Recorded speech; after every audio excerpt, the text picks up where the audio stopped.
Keep watching 98.5, the Sports Hub. Beasley Media Group station.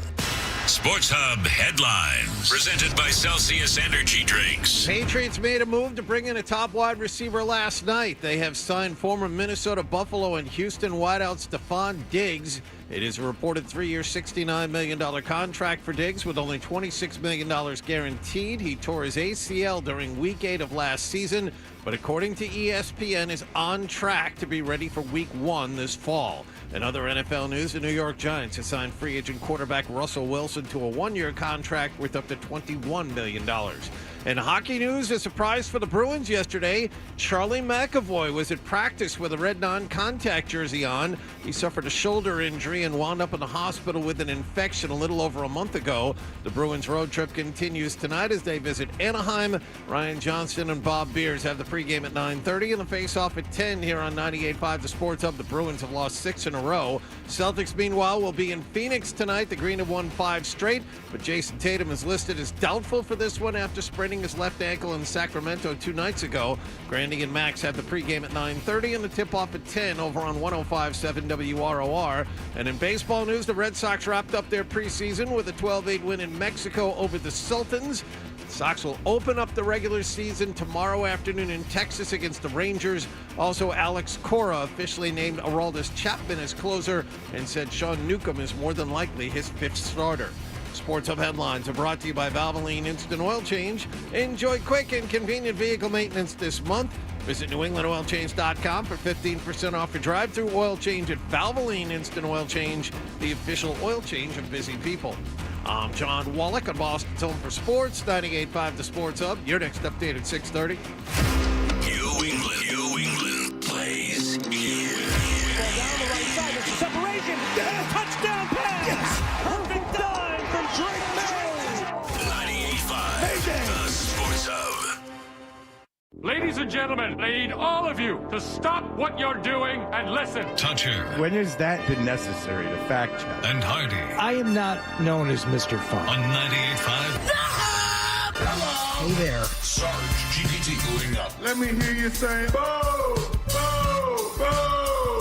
Crush me, mommy. Say my name. I'm a robot. I'm the son of the Pope. I'm a goddamn drag. Yeah, good luck, dude. Nothing like a good tushy. I love you. And I think you know that. Excuse me? Toucher and Hardy Watch Daddy and Uncle Freddie. Knocking back some fun. Having some fun. on 98.5 The Sports Hub. Let's go. Here, probably not in the spring, but in the summer, in late summer, that I'll take a day to go play golf. Sure. What's the earliest you've ever played? I've had pre 7 a.m. tee times, like 6:45, 6:50, but that's I don't love it. No, I do that all the time. Do you really? But Scottish Highlands? Oh yeah, that's good. That's a fun course. Yeah, it is. Where's that? Salem, New Hampshire? Okay. Yeah. Yeah, it's not my favorite though. I don't feel like I'm awake and like mentally you might be there, but I don't feel like my body is ready to go do stuff. Yeah, it's not great. On vacation, part of and you know this, Hardy, and Dan, you know this too, part of the problem with this shift is you have a real hard time sleeping in, even if you're on vacation. So I remember, must have been about 10 years ago, I could not sleep, and I called Maplegate, and I'm like, do you have any tea times? And they're like, yeah, we got 1.5 an hour. So See you then. Zipped out, made it there in the nick of time, played by myself, did the round in about 3 hours and 50 minutes, had the back nine to myself. Now, how do you awesome. Have you played by yourself besides that? No. Have That you? was the You only probably time. do it at your club, right? Oh, I do it all the time. That's the only. Well, again, you have that luxury.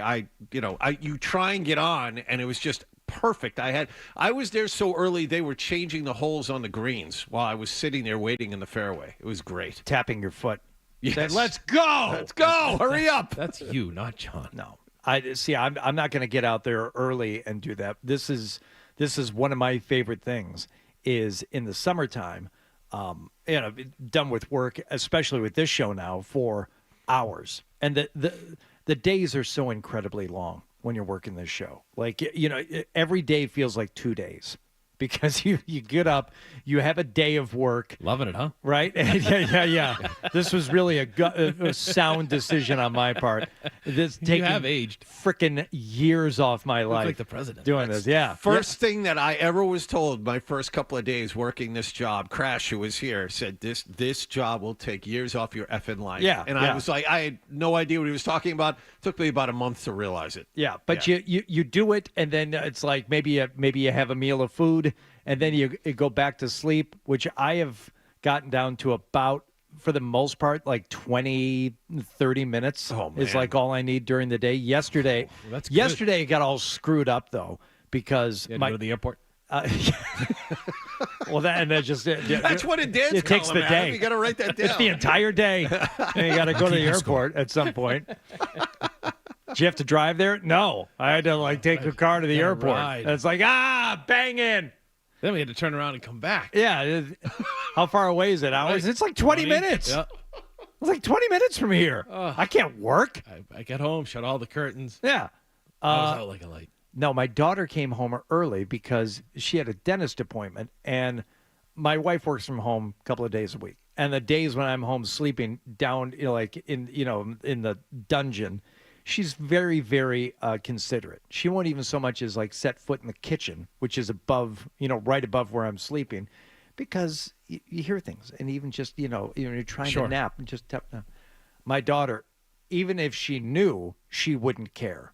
She comes in and it's like, no, the world is mine, and starts banging around the kitchen 8 minutes after I fell asleep. Right? Yeah.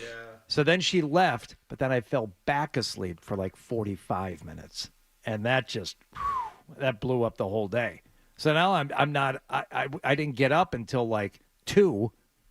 Anyway, my point is this. During the summer, if I have a normal work day and maybe a little nap or something, and then kids come home, we do some stuff and we do some running around.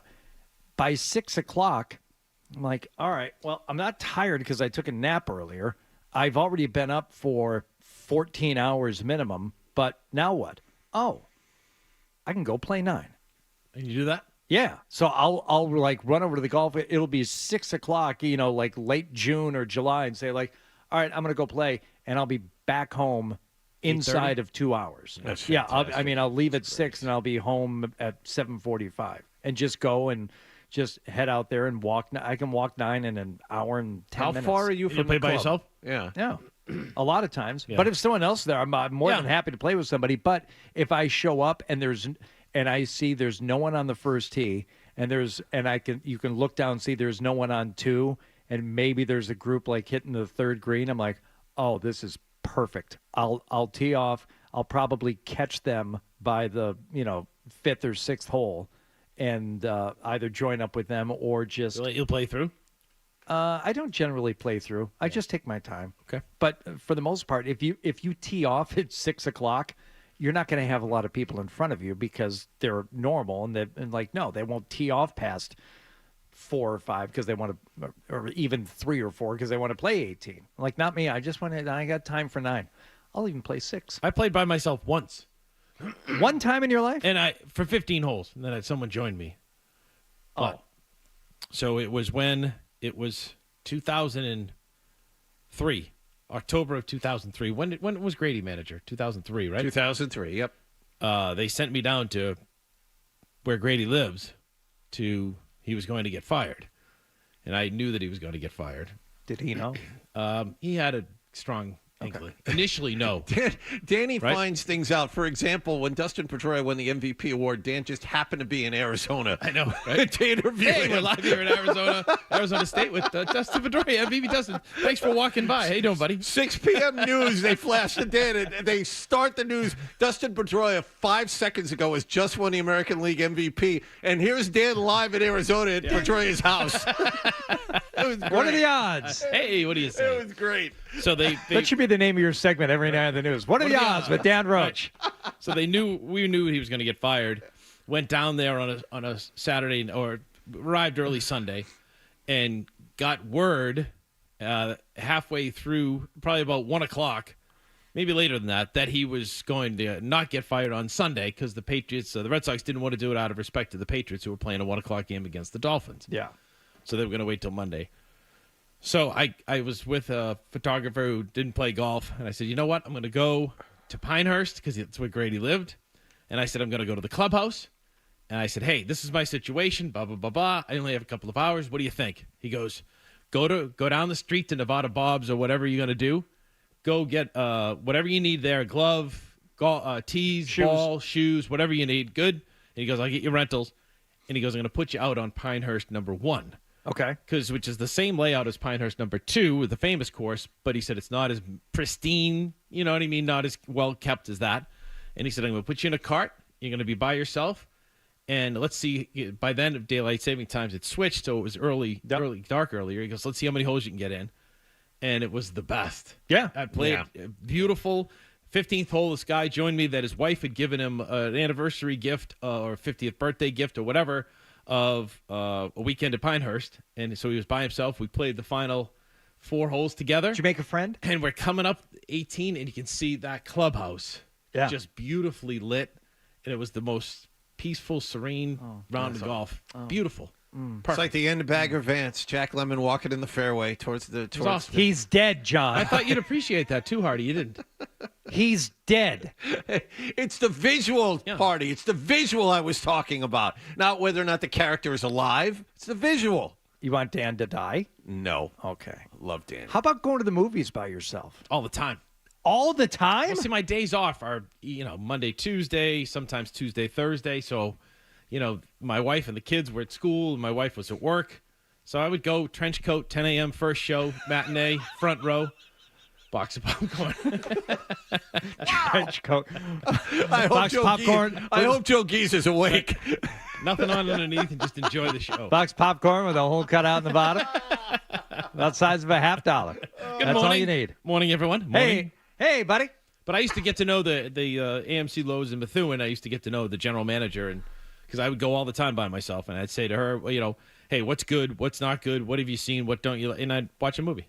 That's pretty good. I mean, I know Shaughnessy is a big fan of going to the movies by himself. Shaughnessy used to see everything. Shaughnessy was the first person I knew to see Straight Outta Compton, like in the theaters. Yeah, he was there. Like, I was up at, when Comcast, NBC Sports used to be in Burlington. Mm-hmm. He would finish up whatever he was doing for the day. Yep. And then head up there, and it's like, 3 hours to kill. Just go to the movies there. Those guys are sneaky surprised like that too. That's right. You the Woburn Theater's like right up the highway. It's right there. And he would go to the movies there in Burlington or Woburn. But I think I've only been to the movies twice by myself. It was once in Albuquerque and once here in Boston after our daughter was born. And my wife had friends over. Is that your way of celebrating? I'm like, oh, yeah. Well, she had friends over, and I'm like, when with that first kid, like any excuse to leave the house, I'm like, I'm going. Yeah. And you're gonna go out with your friends? No, I don't have any. And I'm not. It's like I'm the worst person to go hang at a bar with because I'm not gonna sit there and drink with you and just hang out. There was no game on,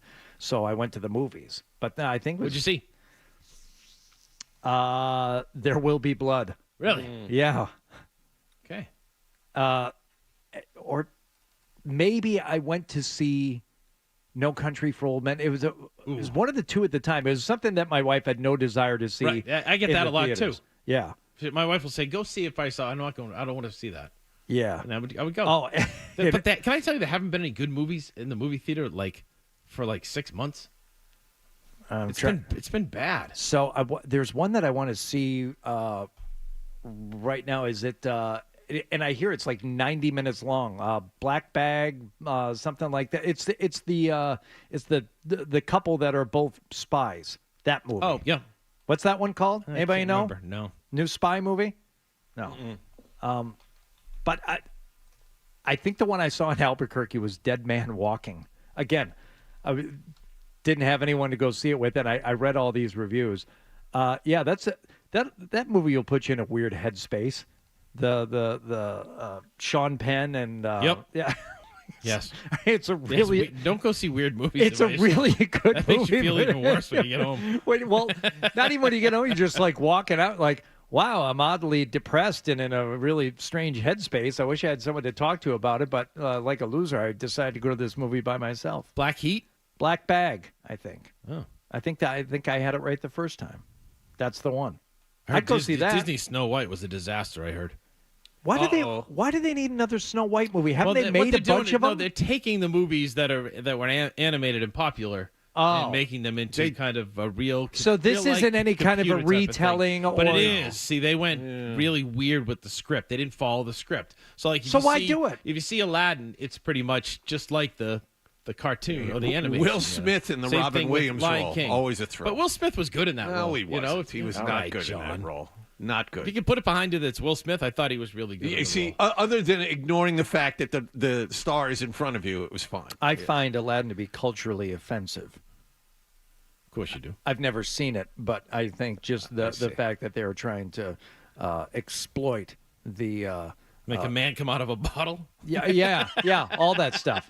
Yeah, the bottle culture for the most part. Bottle culture. Okay. I don't care for any of that stuff. All right, you're not going to go out solo on a golf course though, and join up with a twosome or a threesome like too often, are you? No, not too often. I've done that when I've been on the road. So like that. I've done it, and I always, always when they try and put me with somebody, I'll be like, let me go talk to them first. Really? Get the vibe, because one time I did it when I was in Vegas.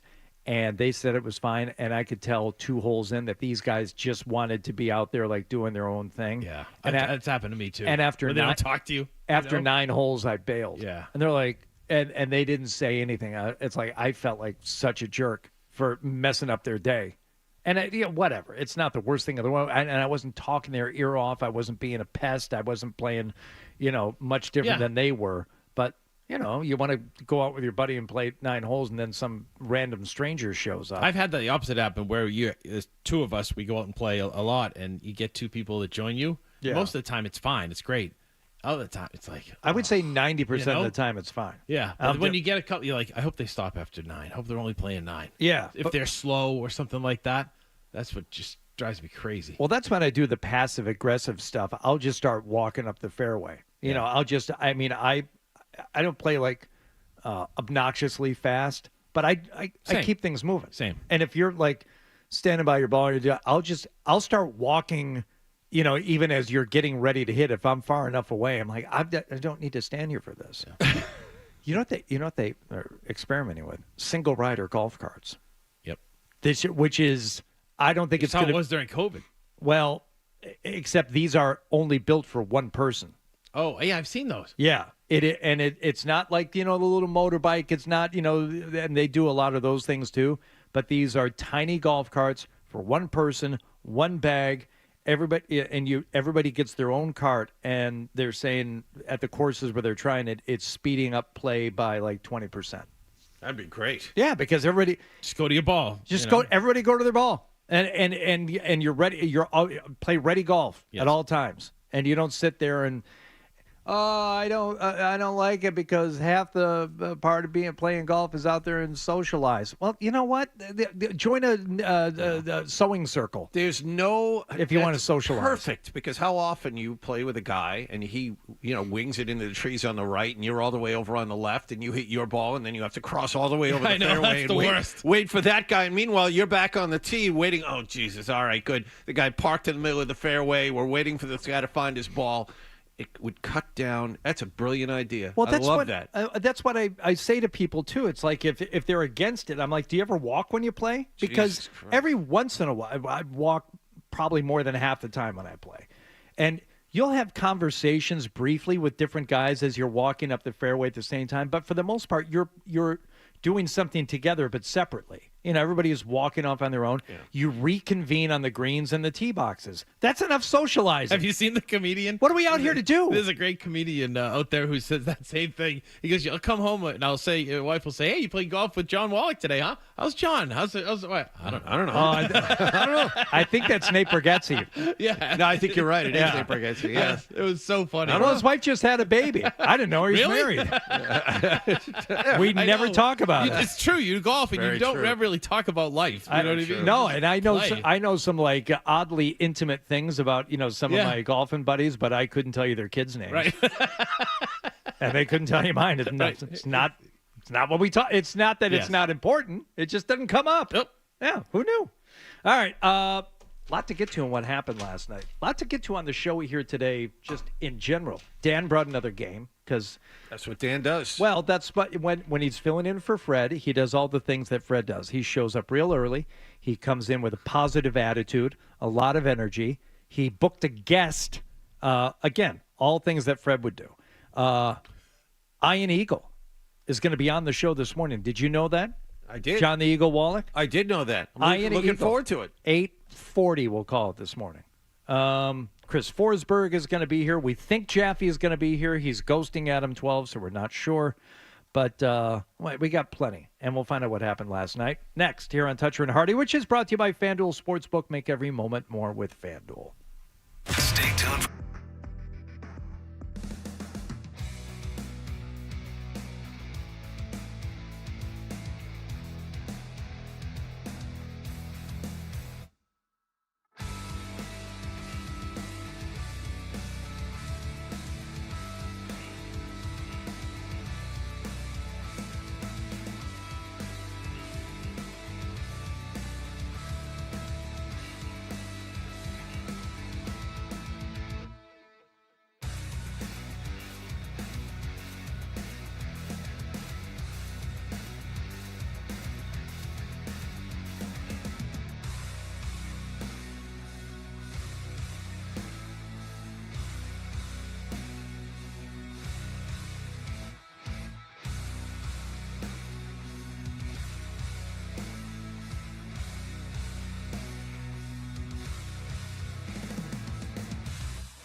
Vipers on YouTube. I'm turning this off for the day. Seriously, don't listen. Don't watch. Don't listen. You know who I'm talking to. Yes, you. I'm just turning it off. Okay. Dan Roche is here filling in for Fred Toucher, so we will get to Dan's game a little bit later on in the show. But John Wallach first has to tell us what happened last night. Lots John. and lots and lots. We were sitting at our post-show meeting trying to debate yesterday. Hold on. Sorry, John. Yes, John. yes. Screw it up. What happened last night is brought to you by Leonard Hair Transplant Associates, where your hair doesn't have to be a game of what happens. So change your lettuce and change your life. Dr. Matthew Lepresti at 1-800-GET-HAIR. Go. We were sitting during our post-show meeting yesterday saying, what the hell is going on this evening? What are we going to talk about during this segment tomorrow? And then everything happened after 4 o'clock yesterday. Lots and lots happened. Let's start with football, shall we? Patriots, a big free agent signing for the offense. Here's how it sounded last night on this very radio station. The Patriots are signing wide receiver Stephon Diggs. According to Diana Rossini of The Athletic, Drake May has his receiver, 4-time Pro Bowler, returns to the AFC East, a 3-year, $69 million deal. Nice. I don't care about the money. In. That's our own Joe Murray.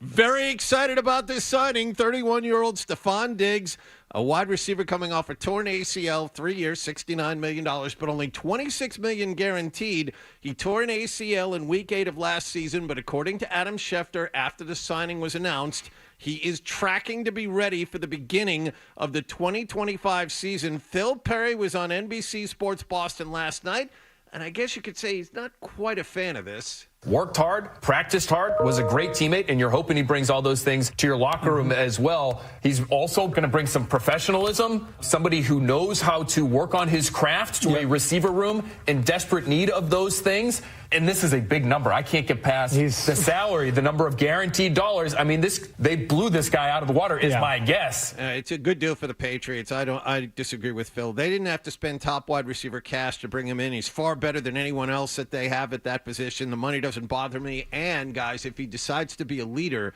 this is going to help that room and the team a lot. Okay, the leadership aspect of it, I think, is, if anything, underplayed. Because they need somebody in there, and even not just from like an X's and O's standpoint, but somebody who's got a level of compete in them that can actually back it up. If you've got 4 Jags in a room and they all want the ball, but when it's thrown their way, they don't know what to do with it. So what? That you're just spinning your wheels. You get a guy like Diggs in there who wants the ball, and once it's thrown his way, hopefully, when he comes back from injury, July, maybe, I don't know, he'll be able to get out there and actually do He's real 5 football months stuff. out. He's 5 months out from it now. Yeah. Good. Let them see that. Let that instill in every other receiver in that room some sense of urgency to go out and do likewise. In terms of the money, I'm with Joe. I don't care. And I also don't care what it means to everyone else in the room. Well, now you've got the highest paid player on the team. How else is how are people going to react to that? Get over it. What is it? Is it your first day in the league? This happens on every team. It happens in virtually every sport now. Well, tell me somebody on that offense who should be offended. Seriously. Yeah. Right? I've been here for 3 years. Yeah, but you're not that great. Yeah, you suck. Okay? Well, you're good. There's some okay to good players, but for the most part, no. You got a guy in there, if he plays like he was able to a year or two ago, deserves the money, and get over it. This is the business that you've chosen. So you're going to have to deal with that. Now, here or anywhere else. Obviously, he's 31 years old. You're not sure how he's going to react to the knee injury, but he wasn't losing his fastball. Take a look at the last 4 years before last year. 127 catches, 103, 108, 107, over 1,100 yards receiving in each of those 4 years. Obviously, say those numbers again. Right, listen to this, Hardy, the numbers that he's about to say. I know you didn't the first time, so listen to this. Who are we talking about? Go ahead. Over 100 catches each of his last 4 years before his last year in Houston. Say those exact numbers. How many hundreds now? 100 what? 127. Yep. 103. Yep. 108, Yep. 107. The Patriots, as a team, had 161 catches last year as a wide receiver core. Good grief. As a Good team. Lord. Well, they ran the As ball a a lot. team. Yes. It was a running game. A lot of incompletions. It was a too. run-first offense. Half a season with Houston. Again, he wasn't the number one option. They got better guys in Houston. Still almost 50 catches. So he's still there. Who knows at his age how he'll come back from this ACL, but he is far, far, far, far, far better than anything they have in that room now. And Drake May will actually have a guy that opposing defense will have to game plan for. I'm not saying it's necessarily the best way of going about things, and maybe had you started this 2 years ago, building out from the lines and going that route, and what I keep hearing and told and read is how the Eagles did it, but you didn't do that. You decided to go a different direction, and you went in multiple directions with multiple coordinators and coaches and everything else. And this is what I've been saying the entire offseason. At some point, if you want to get good, you got to get good players. And if you're not going to be able to shore up the entire offensive line, at least get somebody for Drake May to throw to. Is he a number one receiver on a lot of teams? No. Is he the number one receiver day one on this team? Yes, without question. So now they have a number one receiver. Thank you. I'm glad they did something. That's it. Now they won't be locked into chasing after a wide receiver in the second round. They won't. They have a guy. If you want to draft a wide receiver, if Travis Hunter's there at 4, then you have Diggs on one side and Hunter on the other, and bam, you've given Drake May something to play with here. That's fun. So, but if you don't get a wide receiver in the first 2 rounds, I think the urgency is a lot less. Well, I think you also have the opportunity now to take a wide receiver or take a risk on a wide receiver sure. that you think, and this is what I want under Mike Vrabel, and I think we're starting to see it, is at that 4 pick, depending upon because of what the Giants are doing, if there's somebody there that you think is going to be your guy, take him. I don't care if he's on defense or not. Yeah. Take him. And it's the same thing with a wide receiver. If you've watched all these wide receivers, and goodness knows they need help in that department as far as evaluating wide receivers. If you're Vrabel and if you're Josh McDaniels and you sit, that's the guy I really like, then go get him, because now you have the opportunity to have a guy like Stephon Diggs in front, and then you also have Mac Hollins there, so then everybody else goes down the depth chart. So Pop Douglas, let's say Pop Douglas is your 3rd wide receiver. Which he is at right? this moment. Yes. He's the slot guy he's supposed to be at this point. That's where he fits. Yes. And then hopefully maybe Polk or Baker grows up, and you get that next level player. We were talking about the draft and what the Patriots could do at 4. Interesting story out of New York. Only days after signing Jameis Winston, the New York Giants last night signed free agent quarterback Russell Wilson. Mm-hmm. It's a 1-year contract worth up to $21 million. Half of that is guaranteed.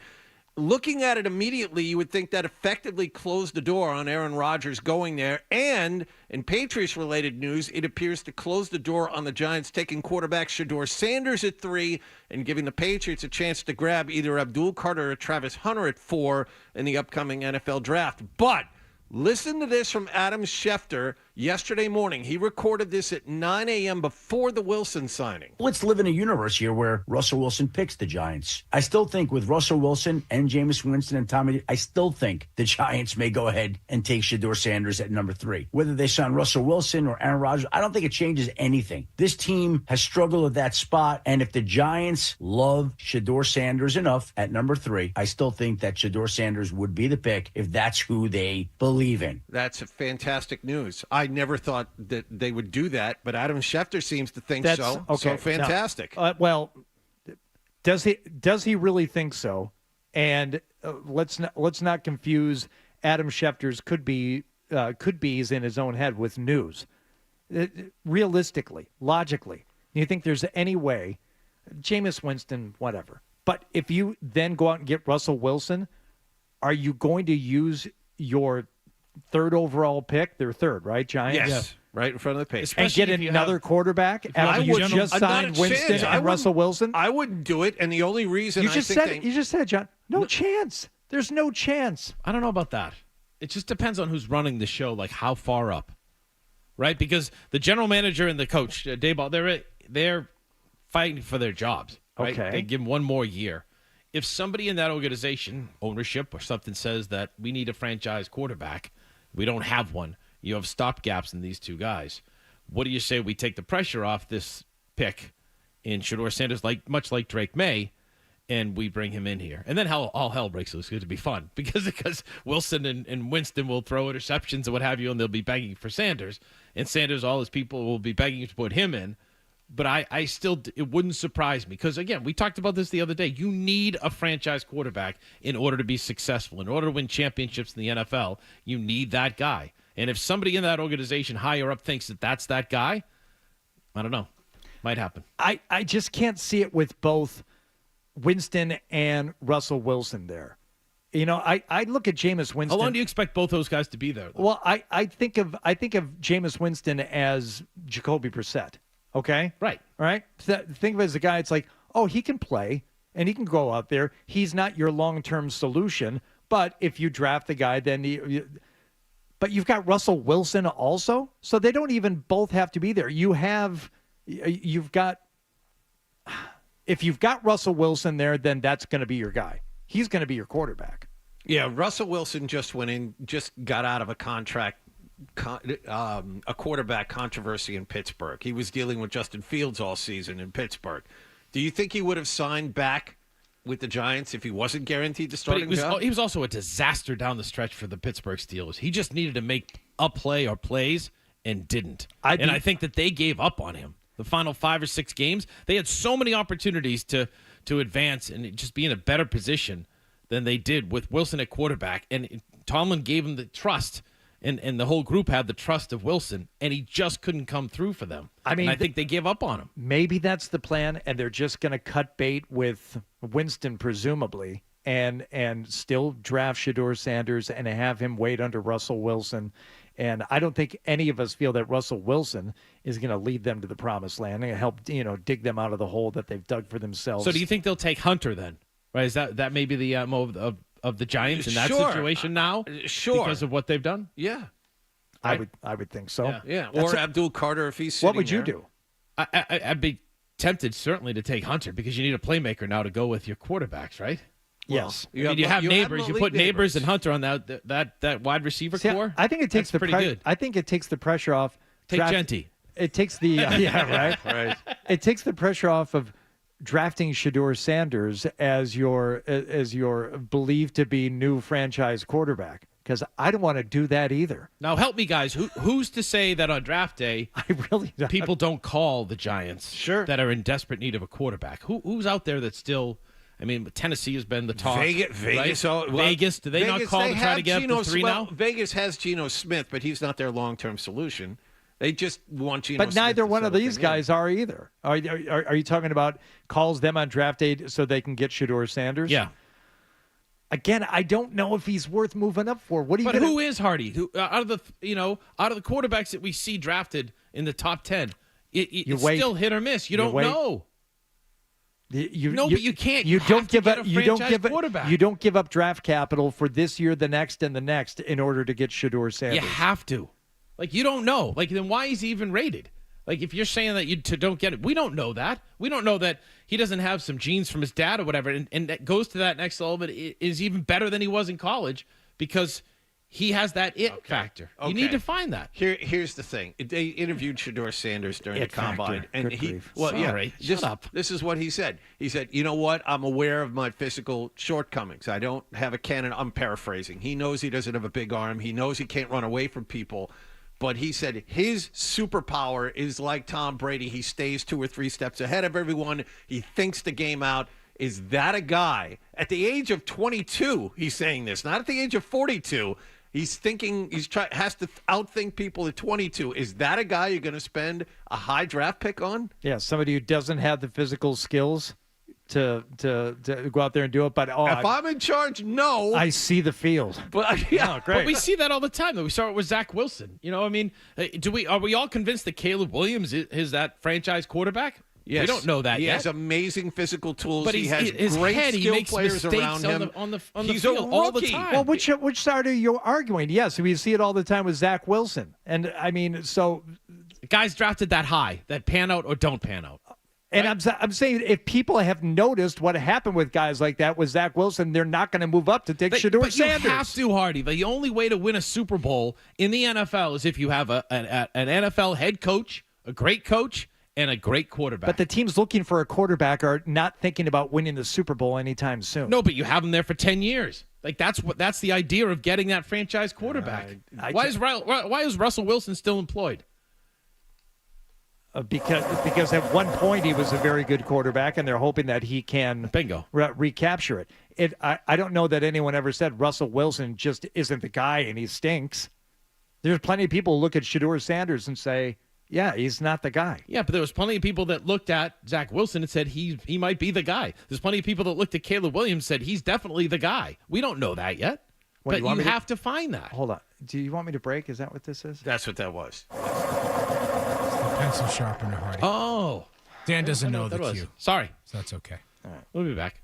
Headlines and then more what happened last night here on Toucher and Hardy.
98.5, the Sports Hub. Every moment more with FanDuel because you keep saying the same thing over and over again. You guys don't listen.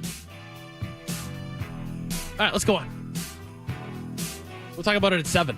All right, we'll talk about it at 7. We'll re-rack Oh, it. yeah? We'll re-rack it with Dan's brilliant observation that you need a quarterback to win the Super Bowl. No, but you're not even listening.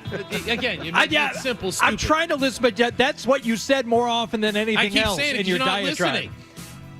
You know what I heard this morning? You know what I heard this morning? What? On NFL radio, when I was listening, a caller suggested to the hosts that the Pittsburgh Steelers now should trade for Joe Milton. Great. Right? I hope they do. Yeah, Okay. get a draft pick for the Patriots. Why are they trading for Joe Milton? Because they're trying to find a quarterback to lead them to the Super Bowl. That's why you draft quarterbacks. Do you think the highly. Steelers should trade for Joe Milton? No. Okay, so some caller on NFL radio calls in. No, but the host and it becomes some kind of like one of the hosts thing said, that that's not a exists bad in idea. life. So why are you dying on this hill if you don't believe in it? I'm not dying on a hill at all. You guys don't understand me. Okay, we'll talk about it at 7 o'clock. Oh, yes, we will. Find out what else happened last night. One more sleep, and you're ruining my day. One more night time until opening day. You want to ruin your night? Let's talk about the Bruins. They visit Anaheim tonight. They try to end a 6-game losing streak. Ryan Johnston and Bob Beers have the game at 10 on this radio station. Yesterday, a big surprise at practice. Out of nowhere, Charlie McAvoy was out there skating with a red non-contact jersey. Feeling good. Glad to just be out here with the guys and just to get back into the swing of things. The Bruins have 10 games left. They've already decided to tank the season. They wouldn't play him, would they? No, I was just like, keep that red non-contact jersey on, Chuck. But why is he out there instead of skating? Why is he out with his team instead of skating in Brighton? Appearances. I don't know. He misses the guys. Who knows? Don't play. Don't play Charlie McAvoy. The whole thing. You know is why weird. he's out there too is because they're 6 points behind in the wild card standings. Right? It's like they're still within a 5-game winning streak, getting into the playoffs. How many teams between them and the wild card? Yeah, there's a lot. Yeah, they don't even. 1, 2, 3, 4, do you think 5. Do you think the Bruins want to be in the playoffs right now? No. Okay. But why do they play? Why are you an athlete? Well, they're contractually obligated to play the games that are on the guys schedule. get paid to do that. That's why they're playing right now. Right. These next handful of games. But you they also have play to. for pride. You play for try to get better. You try to play for win. Right? Why are they there? Like we dismiss the winning factor. I'm fired up now. You guys, you both aggravated me. You didn't understand my point. The Bruins are going out there and trying to win and make the playoffs. Yeah, they're human beings. They're professional. You forget that these are their jobs. So they're out there. What are you trying to do? What are you trying to do every day? Are you trying to not win ratings no matter where you are in the ratings? Yes, you are. See, then that's not. There are then I some just days, think Danny. less of you. There are some days. I think far less of you than I thought water. earlier today. No. Yes. Dan, you want to win. Why else are you doing this? For Charlie McAvoy, it's because he's probably been instructed to go out there and do some skating with the team. And you don't think Charlie McAvoy wants to play? Yeah, he probably wants to play, but I think as a whole, the team mentality is not about playoffs this year and doing anything meaningful with this season. The season is over. It's all done. They told you as much before the trade deadline. It's done. Mm-hmm. It's all done. Right? Looks that way, yes. Okay. But Once again, God forbid something happens in sports that maybe surprises us. Isn't that why we cover it? Like, everyone tells me this is going to happen, and it doesn't happen. It never happens. Wait a minute. You sit there and tell me all week long the Patriots are going to lose this game, and they win the game. And like, oh, well, you could see that coming. No. Dan has spent the last 20 minutes arguing about things he does not care about. What about He's yelling and screaming about stuff he doesn't believe in. What are you doing? Yeah, they'll probably pick up. I'm trying to say that sports, the greatest thing that we get to do every day is talk about sports. Yeah. And you guys are so easy to dismiss and tell me everything that's going to happen. Like, you don't know with 11 games left that the Bruins couldn't make this miraculous run and make the playoffs. You don't know that. Should McAvoy play or not? If they think in that locker room that they can make the run. Dan Roche, if it was me, I'd tell not? Charlie to sit. If it was me, then. But I can't tell. Why? Don't you want to win? But I can't what are we talking about? But I can't tell Charlie McAvoy that. If Charlie McAvoy comes to me and says, "Hey, this season's not over yet. I want to play," Who am I to say don't play? Should the Giants draft Jameis Winston at 3? You, if you're the gentleman, Shedeur Sanders. Shedeur Sanders. Sorry, should they draft? No, him we're at not. 3? We're not doing that. We're not mixing those together. We can stick with the Bruins. All right, I'm just saying this goes along the line. No, Dan. Seriously, think about it from like just. Your best thing is to protect one of your franchise defensemen. Yeah. So absolutely. Yeah. You say, who am I to say you're not going to play? You're the general manager. You're the president. I'm not the general club. manager. No, if we're saying neither are you, and neither are you. You both act like you are. You're experts. Who's to say things don't happen in sports that surprise us? We're just talking about opinion, okay? But you're treating it like fact. You're telling me I can't have the other opinion. If you believed in it, yes, but you don't. But I believe in sports. I mean, I believe in the fun of it and the passion, and that anything can happen. 12. Where's the natural music? I don't know. I want to send you guys to break, but this is just too good. I don't know. Oh my God! I don't even know what you're arguing about right now. You agree with us that McAvoy shouldn't play, and if you were in charge of the team, you wouldn't let him play. And you're absolutely furious at us agreeing with John you. and I for agreeing with you. Okay, all right, we can go to break. I get it. Like, I've never seen you this upset. I'm just upset. I get upset about the whole thing, about the dream and about sports and why we do this. I'm tired of getting told by everybody what's happening, what's going to happen. Can't we just let it play out? Well, no, because that means we don't have opinions. We can't talk about this. We'd have to I know wait it's for your everything. jobs or whatever. So yeah, just go to break, Hardy. We'll talk about it at the top of the hour. I'll reset. I'll say everything you want me to say about the quarterbacks. Don't okay? be like that, Dan. You want me to be like that? That's how I'll be. I'm very positive and very, very bullish on Stephon Diggs. So I think that should be. I think we'll be okay. All right. We're going to talk mostly. We'll do that. We're going to talk about Stephon Diggs, but we will talk a little bit about quarterbacks. Who, to my understanding, Drake May has a receiver. You need why? Because they're trying to win a Super Bowl, and we think Drake May is the franchise quarterback. Well, to my understanding, is Drake May a franchise quarterback? Thanks Maybe. to you. You need a quarterback to win the Super Bowl. So that's something I've learned this morning from Dan Roche because he said it 19 times. So now you're being sarcastic. We'll find out more about. And you weren't? No. We'll be back. Headlines with Wallach here in a few minutes. And then hour number 2 of Toucher and Hardy with Dan in for Fred here on the Might Sports leave. Hub. You're listening to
October, but according to ESPN, he is on track to be ready for the beginning of next season.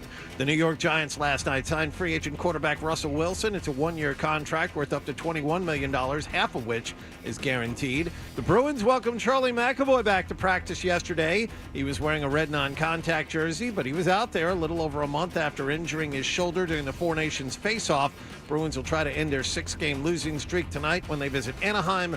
Ryan Johnston and Bob Beers have the pregame at 9:30 and the face-off at 10 here on 98.5 The Sports Hub. The Celtics will be in Phoenix to play the Suns. They've won 5 straight. Jason Tatum doubtful for this one. Grandy and Max have the pregame at 9:30 and the tip-off at 10 over on 105.7 WROR. And in baseball news, the Red Sox wrapped up their preseason with a 12-8 win in Monterrey, Mexico over the Sultans.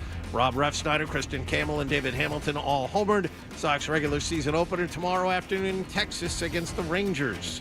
Sports Hub headlines are brought to you by Best Ford. Looking for great deals on a new Ford? Go to the Best First. Best Ford in Nashua. Head to bestfordofnashua.com. I'm John Wallach on Boston's Home for Sports. 98.5 The Sports Hub. Your next update at 7:30. Boston plays here. Coming through the slot. Close shot. Save. Rebound. Score. 98.5 The Sports Hub.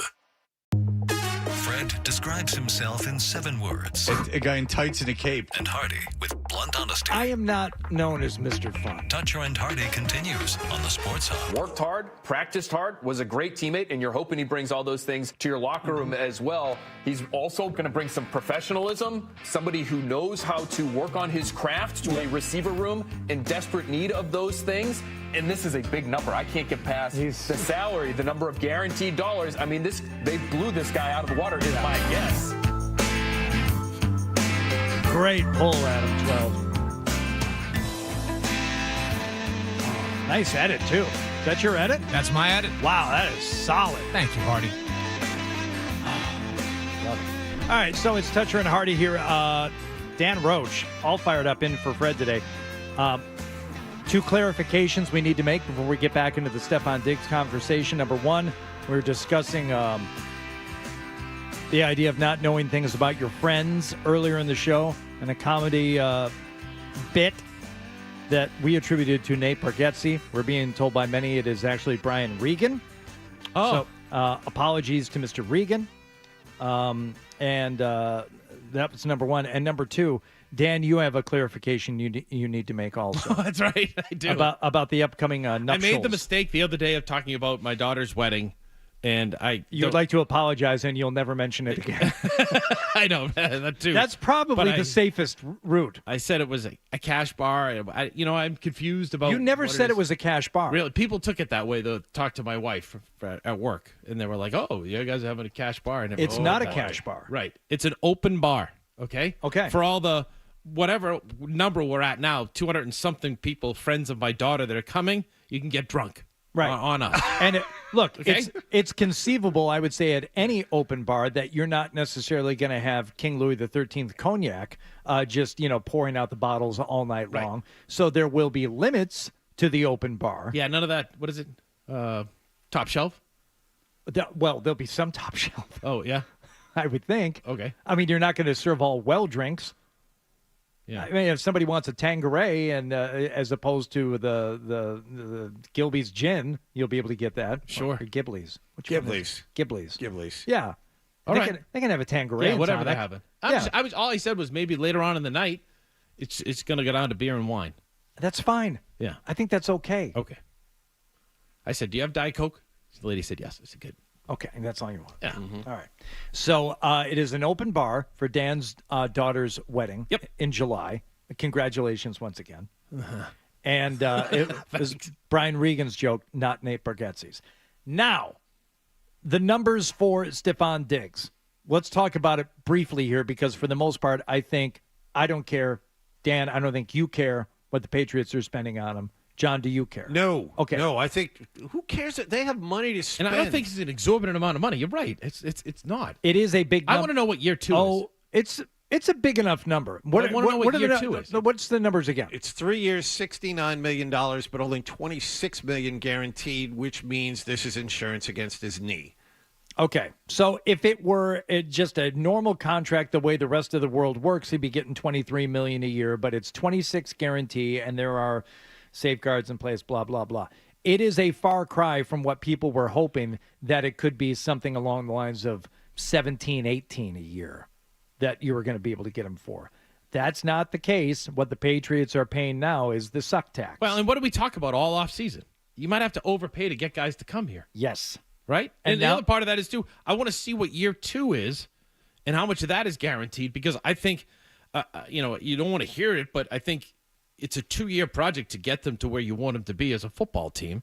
And I think that you want Stephon Diggs probably going to be better in year 2 coming off a torn ACL than in year 1, right? Isn't that the history of injuries? So I want to see what's guaranteed in year 2, what the incentives are and everything else. And I think it's it's perfect. It's what you needed. Well, you needed to do something. You needed to have something happening on offense. And good for the Patriots, and especially with Mike Vrabel. It makes sense to be focusing in on the defense and acquisitions and getting players in there. Fine. I even with Stephon Diggs and maybe even another player, I don't think you're automatically turning into a team that's going to score 30 points a game. Let's be realistic. So let's think about how we're going to win football games around here. We're going to limit the other team's scoring. Great. We'll shore up the defense. We'll do everything we can on that side of the ball. You still need measures in place to protect your second-year quarterback. And by that, I mean literally with the left tackle, which they still have not yet done. But I was willing to budge. I'm not concrete in my stances here, Dan. I'm not this immovable force that you make me out to be. I'm malleable. I can say, you know what? I don't think you are. At the very least, I think you have your set opinions and you're not going to change. At the very least, get the guy a number 1 receiver, somebody who will get open that he can throw to. Yes. Otherwise, every passing play, he's going to be in fear for his life.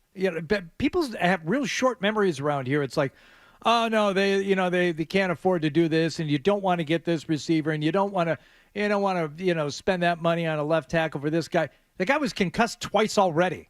You can't have to. You can't afford this. You can't go down the same road that you went with Mac Jones, right, who I would push back on was, had a great first year, because by the end of that first year, he stunk like the rest of the team did. But you absolutely ruined him in the second year. And why do you have to protect Drake May, Hardy? With a variety of missteps. The offensive coordinator chief among them, but it was the personnel around him. But you have to protect Drake May. Why? Why? Well, he's a potential franchise quarterback, right? Well, he's the only chance to win a Super Bowl. Why? Is because you have that franchise quarterback. Here we go. No. Right? No. That's all my point is. That's simple. Well, okay. If you want to be as reductive as saying it's about winning the Super Bowl, that's fine. But that's a fantasy at this point. It's why you're doing it as a business. It's why you're in the NFL. It's why you own a team. It's why you're a general manager. It's why you're a head coach. Yes, eventually they would like to get there. I would say, alongside to your point, that Drake May is the only thing you really have going for you on offense right now. You think maybe with Pop Douglas, you think maybe you've got something here or there, but really you've got Drake May, okay? Now you got to go get a left tackle, right? If you wish to build upon that and then one day have your sights set on the playoffs and perhaps getting to a Super Bowl a long time from now, then yes, it would be nice to think that Drake May is the guy who could get you there. But if you just want to skip to the end. You just want to skip to the Super Bowl champion. Drag us back to your NFL draft point. That's what he's trying to do. My point is, no, it isn't. I don't care how you find him. Brock Purdy's a guy, right? Patrick Mahomes is a guy. I'm just saying that's what NFL teams are doing. That's their whole point of the draft. That's their whole point of free agency. It's to find that quarterback, to go with your head coach, to become a Super Bowl champion, multiple Super Bowl champion. That's what happened with Belichick and Brady. They found that quarterback. Was it the first choice? No. But you have to go through 1, 2, 3, 4, 5, 6, 7, whatever you have to go. And if you don't do well with one quarterback, don't be afraid, and these guys aren't afraid, to go get another quarterback, to try to find that one guy that's going to lead you to try to find Patrick Mahomes, try to find Tom Brady. That's what the NFL is all about. That's what the history of the NFL is all about. That's what it will always be about. And that was my point, that you two knuckleheads wouldn't acknowledge to me. But we're not talking about any of that now. We're talking about the Patriots and Stephon Diggs and how he fits into the team. Great. With Diggs, Hollins, Pop Douglas, Bourne, Booty, and maybe Polk Baker. Then you have something, right? Yeah. Yeah. You have options. And Hunter and Henry. Hunter Henry and Hooper. Hunter and Henry? That's a law firm. I'm a little off. Hunter, Henry, and Hooper. Yeah. And then you got to find that left tackle. And I don't care if you draft 1/4 and Will Campbell and then add Ozzie Trapillo, the kid from Boston College, who's worked with Dante Scarnecchia. You got to find. I would go tackle if I was drafting. The Patriots. Do you want them to take Will Campbell 4th overall? If first of all, who's your ideal pick at number 4 overall? I'm guessing it's Shedeur Sanders, so you can have multiple options and win the Super Bowl. Why did you do that? Don't do that, because we're going to lose another 10 minutes of the show. Let him take a sip of coffee. And then he'll answer. God! All right. Oh, you talking to me? Yeah. Who's your ideal? Travis Hunter. Okay. And I'm not afraid to take Will Campbell. If they think that he's that guy, go ahead. And if he's available at that, and the way things fall, and you have to take him, take him. If Mike Vrabel thinks, and if Ryan Cowden thinks, and Elliott Wolf thinks that Campbell can be an NFL tackle, and they can make him into a good NFL tackle despite his short arms, then yeah. Would you do it and take that risk, knowing what we know? I don't know enough. That's what I'm saying to you guys. You don't know enough either. You can't sit here and tell me that you should take or not take Will Campbell. How can you tell me that? Danny, how many times have you seen him play? How many times have you seen him do reps at the combine? Danny, we're paid to have opinions, Danny. I know you are. So my point is, everything we've read tells us that offensive tackles, for whatever reason, 33 inches seems to be an arbitrary number, but all offensive tackles need long. Matt Light. The vast majority, 95% That's again of what them. you guys are taking the fun out of sports. You're telling me that Will Campbell can't be a successful NFL tackle. Well, this is an opinion, Dan. That's all this is. If you take it the wrong way, I can't help you. In my opinion, it would be foolish to draft Will Campbell to play left tackle when he's never played left tackle. He can't be a left tackle in the NFL. If he's going to be a guard, which everyone I read projects him to be eventually. Right, but wait. Everybody you read projects that the second quarterback in this draft is Shedeur Sanders, but you can't telling me the Giants shouldn't take him at number 3. Yes, that's exactly what I'm telling you. He's not a potential franchise quarterback. No, but he's everything not. you read says that he could potentially be a franchise quarterback. Dan, what else You're do we speaking out have? of both sides of your mouth. What else do we have to go on, Dan? None of us are scouts. None of us watched every Colorado game. None of us watched every LSU and game. I'm just saying, don't talk down to me about my opinion when I say it's a franchise quarterback. You need a franchise quarterback, and you guys are poo-pooing my theory. No one's talking down to you. I feel like that. Okay, well, I you know what? I'm here to both validate your feelings and also to try and reassure you that it was not my intention to make you feel that way. Okay, good. Okay? So I would take Travis Hunter. I would take Travis Hunter, too. Right, if he's available, playmaker, I'd take him. And if everything they say, John, about the Abdul Carter, then I would take him if he's available, too. I'm less interested. Because he could be a franchise defensive lineman. What is with the air quotes? What are you doing? I don't know who's for the YouTubers. Who are you quoting? Yeah, but who are you quoting? Myself. Okay. John. I'm less interested in them taking. And by the way, I apologize for the other day. I corrected you about the Cleveland Cavaliers. That's all people talk to me about all day long. You corrected Wallach. Okay. Good. Just trying to be good. nice. I hope you felt bad about it. I did. Good. By the end of the day, I did feel bad about it. I'm less interested in taking Caleb Williams to play left tackle if No, that's the quarterback of the Bears. Caleb Williams. Yeah. Sorry. Will Campbell. Will Campbell. See, that's how much. How did I come up with Caleb Williams? I have no idea. Because we're talking about Caleb Williams. Is he a franchise quarterback? We don't know yet. But he was taken number 1 ahead of Drake May. Oh, ahead of Jaden Daniels. Ooh. Because of why? Because he was the experts. The experts. Did you watch Caleb Williams play at all in college? Yes, a lot. Okay. Did you watch Shedeur Sanders play at all? I did. Who did you think was better in college? Caleb Williams at the time. Okay. But Did you watch Patrick Mahomes play in college? Did you watch Tom Brady play in college? No. Did you think that they were going to be that guy? So now Shedeur Sanders is those? Are we those don't guys? know. Oh, that's the whole point. Do you think Bo Nix is that guy? Then why even bother? Why bother talking about this at all? Why not just let it play out? See, Do now, the Jerry Trupiano. See, this is now Dan feels talked down to again. See, you did a bad job. Very passive aggressive, Danny. So let me finish my point here.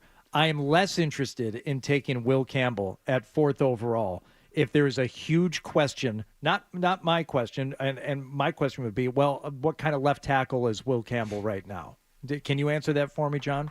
At the pro level? No, I cannot. Okay. And there seems to be a lot of questions based on his measurables and variables that he would not be the best fit for that situation. I'd rather them explore other options and maybe go down to your point, Dan, find somebody in 2nd, 3rd round who is an actual left tackle, who has some more tangible qualities, and maybe take a shot there and do something else at 4 rather than try and figure out a way. Now, are you going to tell me 10 years from now when Will Campbell's an all-pro, perennial all-pro? I told you the Patriots should have drafted him. At guard, that's what you would do to me. And at guard, he might be. Right? That's what I'm saying. It wouldn't be the worst thing in the world because they need help other than just so at do you left move down? tackle. I might. If Travis Hunter and Abdul Carter are both gone, I'd consider that, sure. If you can tell me you can drop to 10. And by the way, according to what I read, there aren't a lot of teams that want to trade up. But if you can drop down to 9 or 10 and get that kid Campbell to play left guard for you, fine, but not at 4. That's way too high a draft pick. And by the way, if you take a look at and we had Alex Barth on yesterday, you could take a look at Alex Barth's draft board and what he thinks could happen. He has the Patriots trading back into the back end of the 1st round and taking that Oregon left tackle Connerly. And Connerly shut down Abdul Carter the one time he played him this year. So maybe that's a guy you can get at the bottom of the 1st round, beginning of the 2nd round. He is a left tackle who plays left tackle and will stay at left tackle. Not Will Campbell, who is a left tackle that more than likely will be moved inside. More than likely. Yes. I'm not saying he is. No. They may play him at left tackle. They could. And he wasn't terrible at left tackle at LSU. I mean, it's obviously there's a reason why he's rated so highly. Just like Shedeur Sanders. Obviously, there's a reason why he's rated high. Oh, Jesus. Because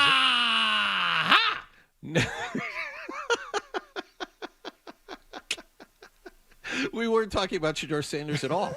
We weren't in the same universe as Shedeur Sanders. Do you think this was a good year this past year in college? An outstanding quarterback year? Not a really good quarterback on paper, play? No. Okay, so but we don't know that. Paper. Could it be that's why they're rated so highly? Because it is the most important position on a team? 2021 was a great year for quarterbacks when you had Trevor Lawrence, Zach Wilson, Trey Lance, Justin Fields, and Mac Jones? Yeah. It's turning out not to be. There's people doubting Trevor Lawrence now. So we should ignore everything we read every year. No, it's fun. That's what you guys do. Are you having fun? I was. Till that moment. I forget what time it was. 6:43. Feels like it was around 6:38. Right around there. Yeah. Yep. Right. We'll have fun next segment. Yeah, I know. I'm looking forward to Dan this. has a fun game that we're going to play. Are you in the right headspace to do a game? I don't know. We'll find out. Can you find it? Yes. You know why? 2 magical words. Opening day. Oh, I thought it was three magic words. Now, three magic words. One more sleep. One more sleep till opening day. I wake up tomorrow and it's just, Okay. All right. Dan Roche and his game of the day next on Toucher and Hardy. You're listening to Toucher and Hardy on the Sports Hub.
We're gonna play a brand new game about the game that I love.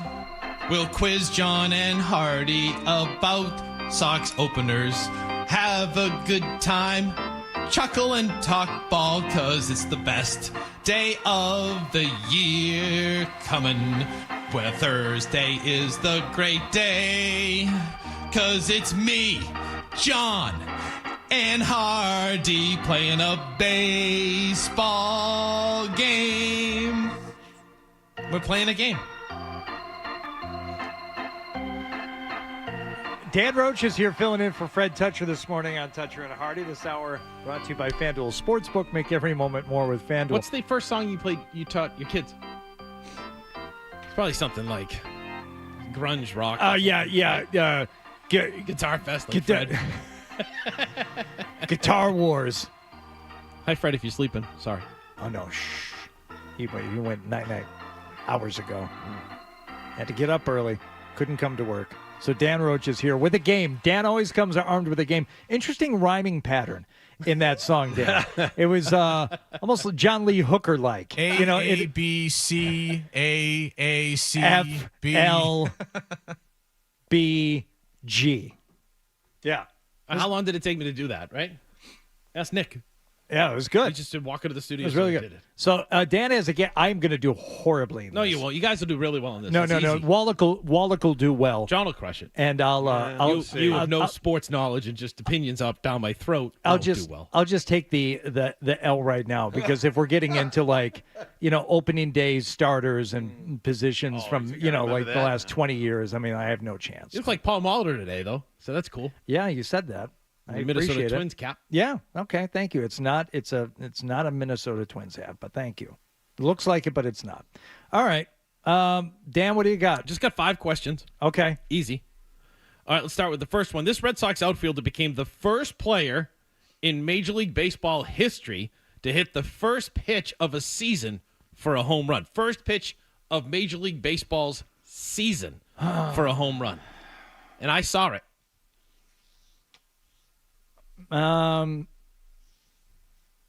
First pitch. So it was an outfielder who was batting leadoff. Yep. Do you know who it is? I think so. It's been done again, by the way. On March 29th, 2018, the Cubs' Ian Happ joined this guy as the only players in that exclusive Jackie club. Bradley Jr. Is that right? When did he ever bat leadoff? I don't know. Well, I was going to say Trot Nixon, but I don't think he batted leadoff either. This guy who hit the home run, as I remember it, never hit leadoff either. So that Dan's going to give you the same crappy response. He did that day. lot of fun this game is so far. I told you I wasn't going to do well, and you're already being mean to me. So sensitive. I think it was 86 and Dwight Evans. Yeah. Wow, John Wallach. Attaboy. Hey, off Dewey. Do you remember who it was off of? No. It was in Detroit. Jack Morris. There you go. Oh, Nicely boy. done. Bonus points for John. Should Jack Morris gotten into the Hall of Fame legitimately, Dan? I don't know. He's a tough one. He's like Burt Blyleven. You know what I mean? No, he's not like Burt Blyleven. He's better Burt than Blyleven that, was but- terrible. Maz has a No. great statistical argument as to why he never got in and he had to get on the Veterans Committee. I just still, for my own experience and from watching baseball, I know the guy that got the ball on an opening day for 11, 12 straight years for 2 or 3 different teams. That feels like a Hall of Fame pitcher. Game 7, 1991 for the Minnesota Twins. Yeah. 10 shutout innings. 2 World Series championships. I mean, Yes. the guy feels like a Hall of Famer. Burt Blyleven. No, Burt Right? Blyleven was always. a 2 I never or 3. considered him the ace of the staff. It's the reason why Andy Pettitte is not going to get in the Hall of Fame. He was the best number 2 the Yankees had ever See, had. but he never I split have a in one of the different series. feeling for those kinds of guys. Like I look at Pettitte, I look at Dave Stewart, I look at Kurt Schilling as guys that who do you want to give the ball to, right? In a big game. I would give the ball to Stewart or Schilling before I'd give the ball to Pettitte. Yeah. I took my daughter and her friend when they were very, very young, because what kid wouldn't want to go see the U.S. Senior Open at Salem Country Club as like a 6-year-old? Yeah. You know, this was a big day. But I knew enough. I'm not going to make them, follow Howard Twitty around and stuff. We get there and we're like, can we have ice cream? I'm like, absolutely. I don't know where to go. I don't know what we're doing. And this voice, the very kind voice says, did I hear you little girls are looking for ice cream? And they're like, yes, we are. And like, you go right in there. You have your daddy take you in there. And you can have all the ice cream you want. I'm like, thanks very much. I look up, and it's Dwight Evans. Yeah, who is serving as that's his club. That's his club. He was like an ambassador for the day. Awesome. And I looked up and I said, girls, say thank you to Mr. Evans. And he kind of gave me a nudge, just like, that's all right. Don't worry about it. I'm like, wow, that's cool. That was Yeah, Dwight was always my favorite player as a kid. Yeah, awesome. That batting stance. Yep. All right. Wait, we got 4 more questions here, John. Oh, all right, so I'm 1 for 1. That's how I counted it. Okay. Right. Next question. This Red Sox outfielder only got the start because J.D. Drew was scratched with an injury and hit the game-tying home run, a solo shot, with 1 out of the 9th in an opening day win over the Oakland A's. Trot Nixon. John? Gabe Kapler. I don't know the answer to this one. Daniel Nava. It was in Tokyo in 2008. Tokyo. Mm-hmm. And Manny Ramirez This is the first eventually won the game. Here, let's have a little something to fill in here while we're thinking about it. John, are you looking it up online? No, I'm not. Well, what are you doing? I'm just looking at Say something else. I'm looking at Twitter is okay. what I'm looking at. Why don't you stare straight ahead so I know you're not cheating? I don't know the answer. I just told you I don't know the answer. Well, I don't want you looking at your computer in the middle of a game, please. Just give somebody. I gave somebody. Okay. How was my guess? Pretty good. I gave someone too. Who? I said Gabe Kapler. Brandon Moss. Of course. No. Okay. Now, Manny Ramirez got player of the game, earned a $10,000 check from a sponsor, and said, I think I'll use it for gas money. Nice. No. Next, this Hall of Fame slugger played his first ever game in Boston as the Sox as a DH, as the Sox behind Louis Tiant and Tony C beat the Brewers on opening day in 1975. Oh, come on. This Hall of Fame slugger played his first ever game in Boston. You played hooky from high school that day to go to the game, so you should know. I have no idea. 5. He's second all-time in home runs. You would have been 10 years old, John. Second all-time. Hank Aaron. Bingo. Wow. Okay, second all-time in home runs. Kind of gave it away. All right. Although he's really number 1, but that's okay. I know exactly in our hearts. Number 4, in 1998, Pedro Martinez got the win, throwing 7 shutout innings, giving up just 3 hits while striking out 11. The first batter. Hold on, I got lost. Is all this information necessary? Because if it is, I need you to say it slower. In 1998, opening day, Pedro Martinez, in his big contract, got the win, throwing 7 shutout innings, giving up just 3 hits while striking out 11. That's really good. The first batter he faced that day scored at least 1 run in 54% of the games that he ever played. Ooh, who did they open up against in 98, John? I have no idea. But think about this. He scored a run in 54% of the games he ever played. This is 1998? Yeah. All right. How many guys could do that? Do you guys want to guess, or can I make a guess on this one? I'm going to say they opened against the Yankees, and it's Derek Jeter. That would have been my guess, 12. I'll go with 12. I think it's Derek Jeter. I will get the win on this one by saying not Derek Jeter. Dan? Yep. Way to go, not Hardy. Derek Jeter. Wow. Ricky Henderson.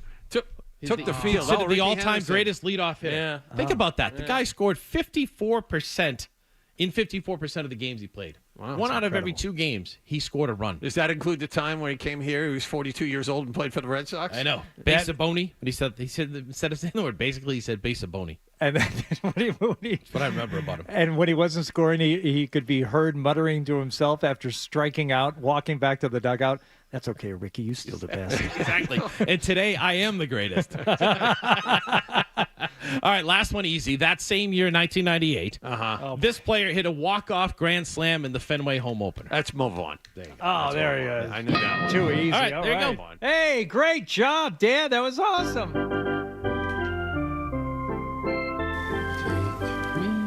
You guys fired up for tomorrow? Garrett Crochet. What is this from? So it was snowing out and raining in March. He was going to play ball. This was him shooting a panoramic view off his back deck. There's snow on the ground. It's late March, and Dan is singing this because it's opening day. It's like 1987. There were 2 inches of snow in the morning, and that afternoon, Bruce Hurst threw a 2-hitter. Dwight Evans homered. The Red Sox had a shutout in their home opener. How many of those did I get? I got 2, I think. I got 2. Yeah, I got not Derek Jeter. Yep, that's true. And I got the first one because you said so. Right. Did you guys ever go to an opening day? Yes. Yeah. It's great. Many.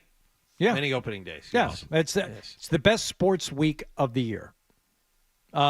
Generally. Now, this year it's a little bit off, but I like when it mixes with the Masters, right? I like it when it mixes with the Masters and the NCAA championship game. That's the thing. That's the used trifecta. to be the day of the national championship game used to be opening day. On that Monday, you'd have the game in Cincinnati at noon, and then the national championship at night. The first game, we were looking at this yesterday. The first game is 3:00 tomorrow. How come the Reds don't get their parade in the morning and the 12:30? I don't know. First pitch. Yeah. Right? It's tradition, and it's not there. When is the Sox home opener? It's a week from Friday. April 4th. Is that Masters weekend? Or is it the following? No, it's the following week. Okay. Oh, and the return of the golf club coming up. Sports Hub Golf Club. Dan, would you like to be a guest co-host on the Sports Hub Golf Club this year? What time is it at? Well, that's negotiable. You know, we could... 9085 The Golf Club! Sports Hub Golf Club. Sure. Chris Forsberg is going to do it with me this year. We have some other luminaries lined up. I would love for you to be a part What of it. other luminaries do you have lined up? Don't worry about it. I'm not going to tip my hand now. Of course not. It's still March. My fault. You know? Okay. But we'll get to it. You be up for that? Yep. Okay. Yeah. I'm going to hold you to it. Fine. We can tell I just said yes. We can tell the story of your round there at the country club for we media talk day about before the the country U.S. club, Open. talk about, whatever you'd like to talk about. Okay. We can talk about baseball. Yep. We can talk about great ball players who are also golfers. When I hosted a golf show in the 90s, we could maybe go tape a hole, like the signature hole at a golf course with a recorder, and just say, Hardy and I are here at the 17th so-and-so. It's the par 3, blah, blah, blah, blah. I've done that many, many times on the Sports you Hub Golf copied Club. my idea. Have you not heard me do Yeah, that? but you copied my idea. Yeah, because I was listening to Back in the 90s. I was getting bootleg tapes of the Jerky Boys and of Dan Roche's golf show sent to me in East Lansing so I could You ever been to a Final Four? sit on that idea for 20 years and then Have you copy it for myself. Yes, I have been to You it. been to I a have Final not. Four? I have not. Okay. Just wondering, big events. Yeah. Big events. I don't. Is there any bucket list event that you haven't been to yet, Yeah, sports-wise? there's a few of them. Like Kentucky what? Derby, I don't Harvard, care. Yale. I don't care. I don't care about Harvard, Yale. No, I don't. Yeah. Well, I really don't care about that, but I don't care about the Derby either. I do. I'd like to go once. Yeah. Really? Once. You want- once. I've been to the Belmont. I've been to the Breeders' Cup. Oh, I don't know. You want to see him put the bolt gun in the horse's skull when it hurts its hoof on the final stretch? Again, I'll avoid that's that, you, yeah. right? You just take the beauty out of it. No. How about the athletes? Have you ever seen a stretch run, a duel of like Affirmed and Alidar coming down the stretch? Do you think horses are athletes? Yeah. By the way, he So just did went Troop. back to 1978 to prove his point. So did Troop. They have musculature. Yes. They have breathing. I used to go to August, Saratoga for a long weekend with my family. And my family bred horses. My dad owned a breeding farm. Love for a to go to brief period of time, Saratoga. too. That would be- Saratoga's awesome. Is it really? Yeah, it's I've beautiful. wanted to go. I'm gonna You try know what's a this nice summer. trip is go up to Saratoga, down to Cooperstown, and if you want to go across to Syracuse, That's a you can do long. that too. That's a long trip to But it's Cooperstown. it's awesome. Beautiful animals, sportive kings. I hope it lasts forever. I do find it interesting, though, that it is so widely accepted and viewed and watched by people of, let's just say, all political beliefs, including those who are probably very much, left of center, who have absolutely no problem or completely ignore the fact that if one of these horses so much as sprains a hoof on the back stretch, they will bring out the curtains and chop its head off right there on the track. Oh, what are we going to do to save the horse? Can't. We got to kill it right now. They've done it at the Derby. They've done it at the Kentucky They don't Derby chop his before. head off. Oh, well, they It's a little vulgar. They effectively kill the Just horse euthanize him right there. peacefully. Which, it's not funny. It's terrible for the horse, and I feel badly for the people. But better than the horse being I'm in just pain. wondering why other people watching the Derby don't feel badly about this. No, because we have our fun hats and our mint juleps. Beautiful. Okay. Sport of kings. They killed that horse like 5 minutes ago. Hold my beer. But run for go the get another one. roses. Oh, okay. Hey, Hardy, could you wreck another sport for us? I can, yeah. Give me a minute, and after the headlines, I'll think of one to wreck for you. Sure, we can do that next here on Toucher and Hardy. Essential Sport.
dumbass. The Sports Hub.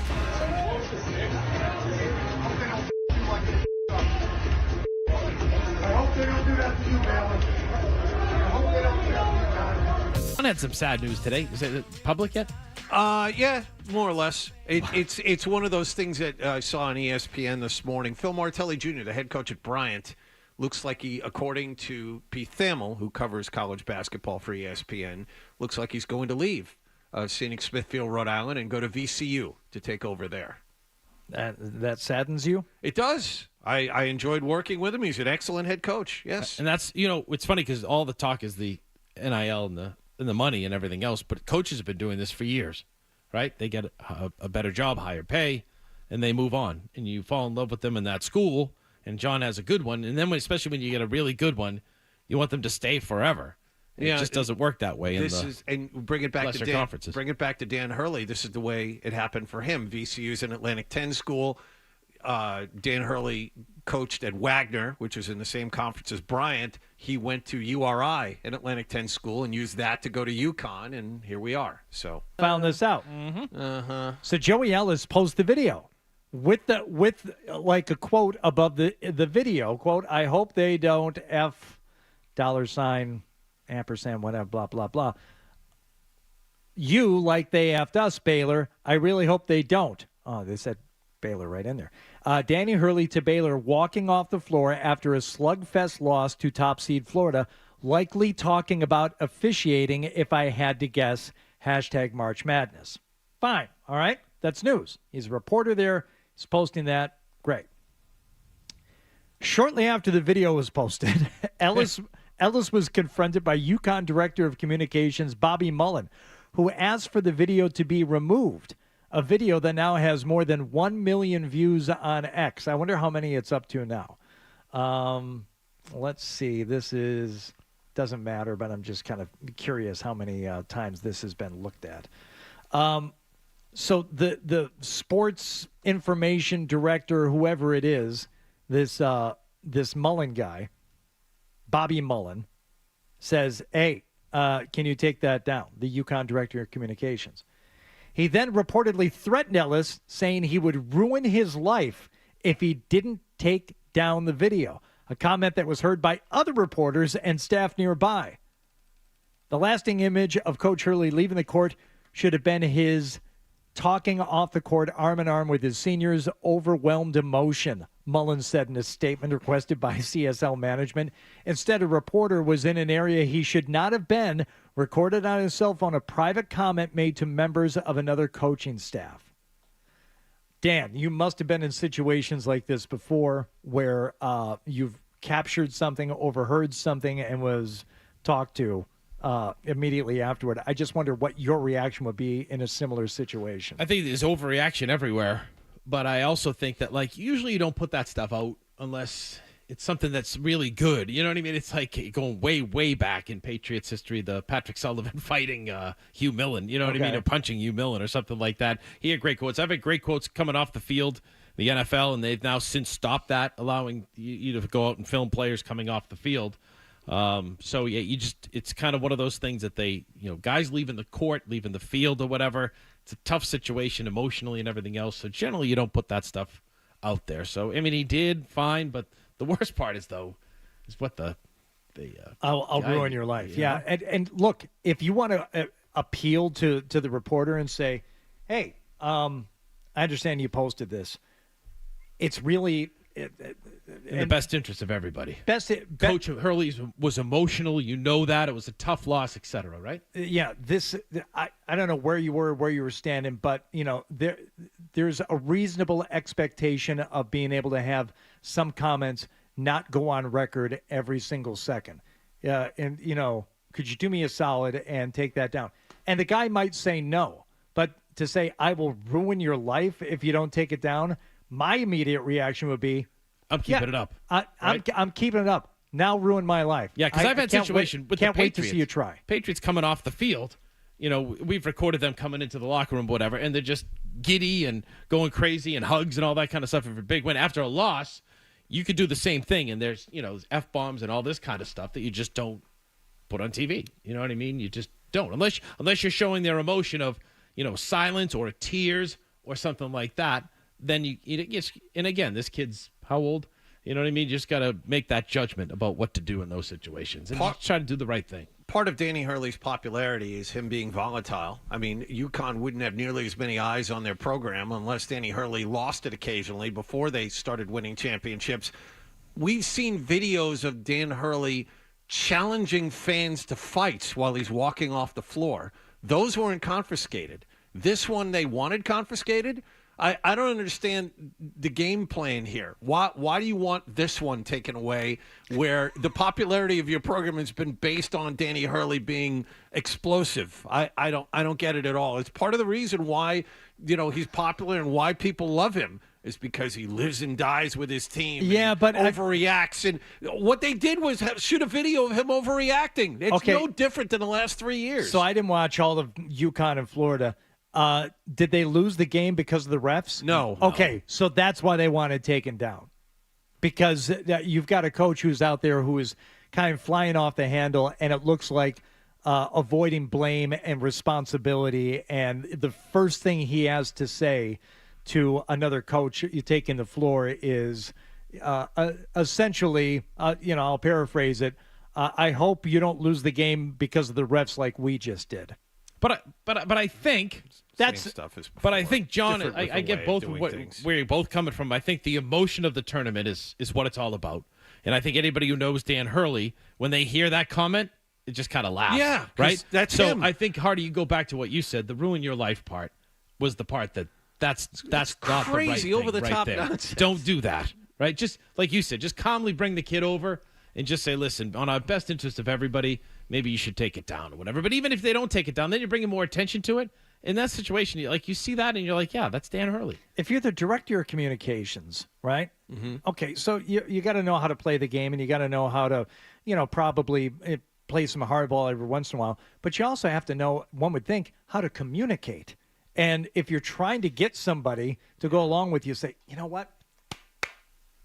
Everybody's got a phone these days, so I don't blame you. But you're not just anybody. You're more important. You've got, a lot of cachet. I know who you are. But it's like Spider-Man. With great power comes great responsibility. I wonder if it's in everyone's best interest to post that. That's kind of a private thing. It's not the coach out to dinner with his wife, right. But it's next door to it. Blah blah blah. Now, having said, that's just me as the director of communications trying to get it down. I don't know how you do it anymore. The lines have blurred so much to what gets posted, what doesn't get posted, fan videos, everything on social media is viewed as the same, whether it's Adam Schefter, who is giving you a soundbite, or whether it's somebody leaning over the stands and getting video. It's all stuff that has happened in the world. Why do I have to disseminate, and why do I have to differentiate between what is acceptable and what isn't? If you're just scrolling through your phone, it's all fair game. So I think you have to appeal to the kid on that level. Yeah, but you're better than some fan. That's like a fan video. Maybe when I don't know. What do you think? What do you think? Right? Don't say I'm going to ruin your life. Yes, that's the whole part. Because if you leave it up there, I think it goes away pretty quickly, and you don't say a word about it. And even if he doesn't take it down with a nice conversation like that, it's going to be fine. And then you offer him season tickets after. Right. Oh, wait, sorry.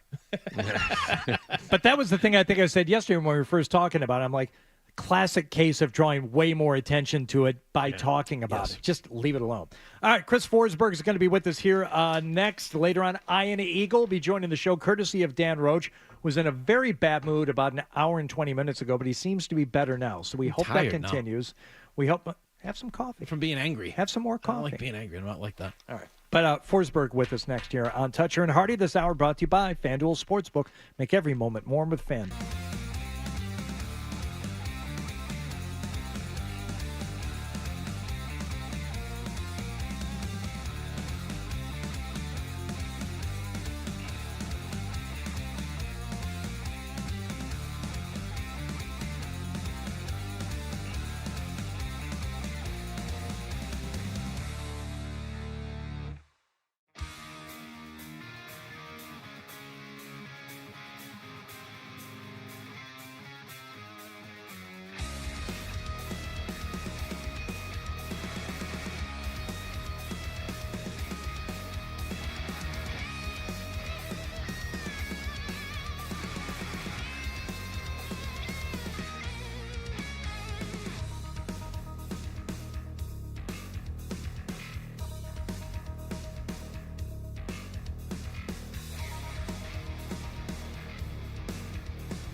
week.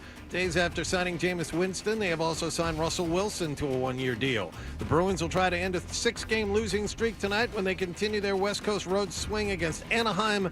Ryan Johnston and Bob Beers have the pregame at 9:30 and the face-off at 10. You're on 98.5 The Sports Hub. Bruins also had a surprise at practice yesterday. Charlie McAvoy on the ice with a red non-contact jersey on.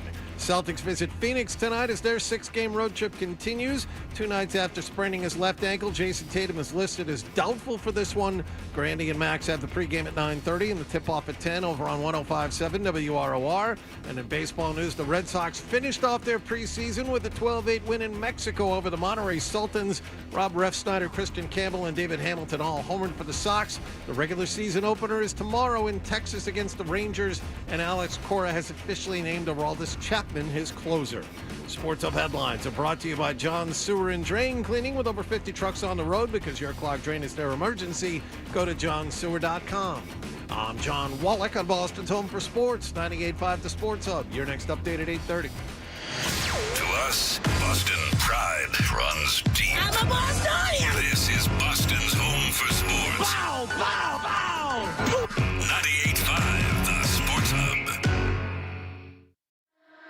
Hey, listen, if you've got to go, we understand, but make sure you bring the Sports Hub app with you so you can hear more of Todger and Hardy. That's what I want on my tombstone. On the Sports Hub. Jason Tatum, everyone! Yeah, JT! Let's go! Appreciate that, guys. Thanks for having me. We saw the ankle injury up there in Sacramento, man. Hopefully everything's good. How's everything feeling? I'm feeling good, man. It's a few benefits to being 27. You know, you recover a little bit faster. Let them know. I'll be all right. Man, what it was like.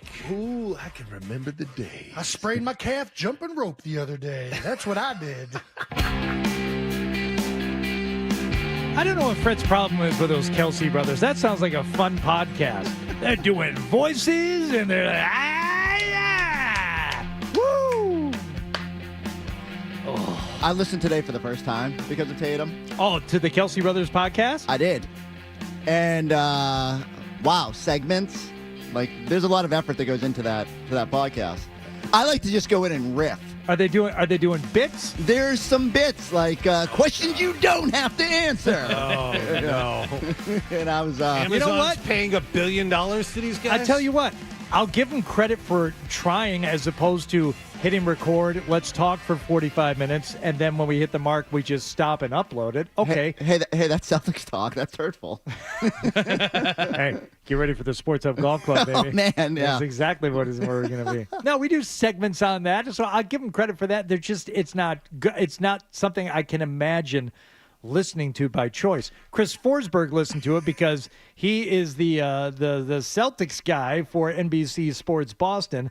Talking Green with Chris Forsberg is presented by Bentley University, where good business begins and leaders come to learn. Bentley has a big game on Friday. Oh, that's right. Dick Leip is going to be fired up for that one, right? Yeah, BC and Bentley in the first round of the NCAA hockey tournament up in Manchester, New Hampshire, 2 o'clock. All right, so Dan Roche obviously here for Fred today. I'm sorry that Fred's not here. I'm so weirded out being over here. Okay, do you know why Fred is not here? No. Okay, Fred had to get up early, so he couldn't come to work today. You want to explain that one to me? Doesn't he get up early every day? Well, he had to get up even earlier today to take Milo to the airport. Okay. Milo had to be at the airport at 4:20 a.m. That's early. That is early. Okay. So. And then there was no way to reroute him, get Fred to get here in time? Well, how long would it take to get from the airport to here at, say, 4:30 in the morning? I would think it would be pretty quick. There shouldn't be traffic at that hour, right? It's probably going to take like 20, 30 minutes. Yeah. Did he have to be there at 4:20, or was he getting up at 4:20? No, he had to be there at 4:20. Drop him off at 4:20. Well, yeah. Right? Why is the child being dropped off at 4:20 in the morning? What time is the flight? Okay. He's going to play in a baseball tournament. That's fair, Dan, but I'm saying what time was the flight? Well, the flight is 6 a.m.? Yeah, probably 6 or a little after 6, but you're gathering together 15, 20 teenage boys, and you got to get ticketing, and you got to get them all checked in. Was the lad checking baggage? Yeah, they're taking baseball gear. It's like a baseball trip. I have more questions. What airline are they flying? Frontier. It was probably JetBlue. So I have never arrived at the airport outside of an hour before a flight. It aggravates my family. But you and I are the same. You know what? You and I become just better friends every day. Every day. You know what my goal is? Yep. To walk up to the gate as my boarding group is being called. No, I got one That's better. Steve Burton. I got one better for you. I stayed an extra day in Dallas. When they lost Game 4, me and my buddy had flown down to watch Game 4 down there, and poor guy, paid an exorbitant amount of money to watch them get blown out. We decided we'd stick around, maybe visit some of Dallas's finest breweries, and then we were coming back to Boston, and we were going through security when we heard paging customer Forsberg. This is your last call to board, and I went. That's the milestone moment. I'm like, this is perfect because I collected my gear, walked directly to my jetway, and they were got still on the there? plane, and yeah, they were still there. They were luckily it was right around the corner. But yeah, that was. I thought you were going to say, wow, what are the odds? There's another person by the name of Forsberg right? who's flying out of this part of the airport today. What are the odds? This is so great. I don't normally I might go to the bathroom or get a coffee or whatever. No, it's just right there. I could never do that. I'm a 2-hour Oh no, Roche. minimum No. there early. Just can't. Why? Because you can relax, read the papers, hang out, get a meal. I'll tell you when I do. Read the paper. I'll tell you when I still do that. When I do it when I am traveling alone. Yeah. Because my vacation begins the moment I get through security. If I'm by myself, like doing my Vegas trip or something, sit me down at the crappy too small, too top in one of those restaurant in one of those airport restaurants. If they get a Chili's to go, boy. Well, but I'd rather sit down. I got my book. I'd sit there and. That's vacation time. But see, that's what Disney does for me when you drive under that sign. See, now we're alike. All my worries go away. But if I'm with my family, I'm like, no. Yeah, look, the flight's at 8 a.m. We don't have to leave here a moment before 6:58. Here, I've got it mapped out. Watch this. Yeah. I worry about security. The security line's the thing that freaks me out. Are you a pre-check guy? I don't have the fast pass. Oh, what the hell are you doing with your life? You don't have a TSA pre-check? It takes maybe 3 minutes to sign up. Does it really? I have no idea. John, it's easy. The first thing I made my daughter do when she turned 18 was get your TSA pre-check. Because otherwise, if we go somewhere as a family, I am not waiting for you. I had to do that with my son. I was the nice guy, and my son and I traveled together, and we were going to the Patriots-Bengals game. The Patriots-Denver game on Christmas Eve. Ooh. And he didn't have TSA, so I did the Christmas Eve. I'm sitting in line for 2 hours. I'm yelling at him. I'm like, I have TSA. I should have just left you. Seriously. Yeah. John, I don't know how you do it. My wife is planning a trip. My daughter's turning 16, and she wants to bring some friends down to South Carolina. And we were debating last night that the children don't have pre-check. Or like the other children, we're like, you might just have to make them go through by themselves. Because once you've lived that pre-check life, you can't go back. Exactly. So whether it's clear or pre-check or whatever you got, I can't go back to being with the regular population. Will you do that, please, John? Okay. Yeah, and look, your kids are automatically get pre-check with you. I see. Until they turn 18, but you and your wife both have to get it, or tell your wife she's on her own. Okay. But you and the boys, you'll sail right through. How long does it take? I mean, once you sign up for it, how long before you're cleared for it? It's actually pretty quick. Yes. I bet if you did it at Logan, you would be cleared that day. Oh, okay. But within a matter of weeks. As a fellow deaf person, you must know there is a little bit of an interview process. Yes. And it's just basic information. Oh, okay. I mean, the person will say to you, they run your history. Yeah. So I hope you're clear. Clean I on the think background you can now check. do it like at Staples and stuff too, right? It's pretty easy. Yeah. Actually, you can do it at Staples. Yeah. Yes. Okay. So do it. And There's then, no excuse. And then when it comes time to renew, you just renew it. Yeah. You just pay the money and it gets renewed. I need the global entry next because I see people just. My wife has that. When we go to Toronto and people, it's even better than the fact. Like they take a picture and they're through. So I tried to. So mine isn't up for another year plus.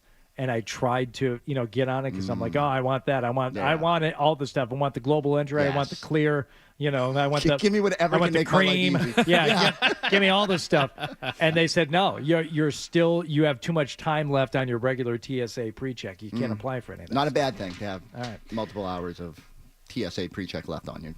Yeah, so Chris Forsberg is here with us. We heard Jason Tatum there talking with the Kelsey brothers saying it's not that big a deal. had you only read about it on certain outlets, it was described yesterday by an Associated Press reporter as a hard foul that Jason Tatum received. Really? Yes. That was in the recap. It was written that way. Want me to read Someone the actual... who didn't see the video wrote this. Or was it? I hate to say it. Was it an AI written? I would assume it would be. Yeah. They saw flagrant and kind of plugged that into the matrix. It feels like every time I see a non-bylined article now, it might be computer written. When I watched it, I thought it was a cheap shot. Did you think it was a cheap shot? And like that's always very tough. When you're playing hard defense, you have this propensity to want to close out strong on someone, and so I try to give the defender a little bit of lenience, but you got to be careful when it's Jason Tatum and he shouldn't slide under anybody. But I think with the superstars, especially, there should be a little bit more care taken. Okay, I have 2 points on this. Number one, it's the byline on the story is by AP. Is Associated Press using AI now? I would assume so. I have no idea. But Sacramento, California, Jason Tatum had 25 points, 7 rebounds, and 8 assists. Sounds like AI already. Like, I mean, if you're just putting basic stats, it's just pulling from the box I've said score. 4 words. I know. Okay? I'm in. Jason Tatum had 25.7 rebounds and 8 assists before suffering a hard foul and leaving in the Boston Celtics 113-95 win over the Sacramento Kings on Monday night. That's AI.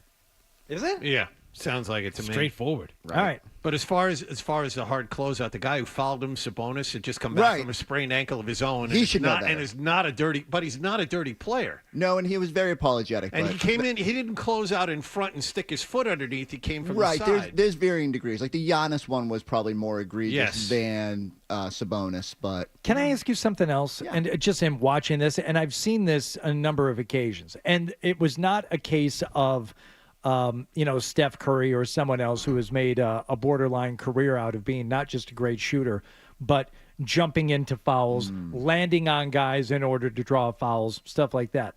But Tatum and a lot of players have this thing where they kick their legs forward when they're landing. Yep. Why do they do that? Is it part of the shooting motion, or are they trying to draw fouls? Great question. I am not an elite athlete, so I don't know specifically. But, yeah, you do see there are some players that are just more pronounced with their legs.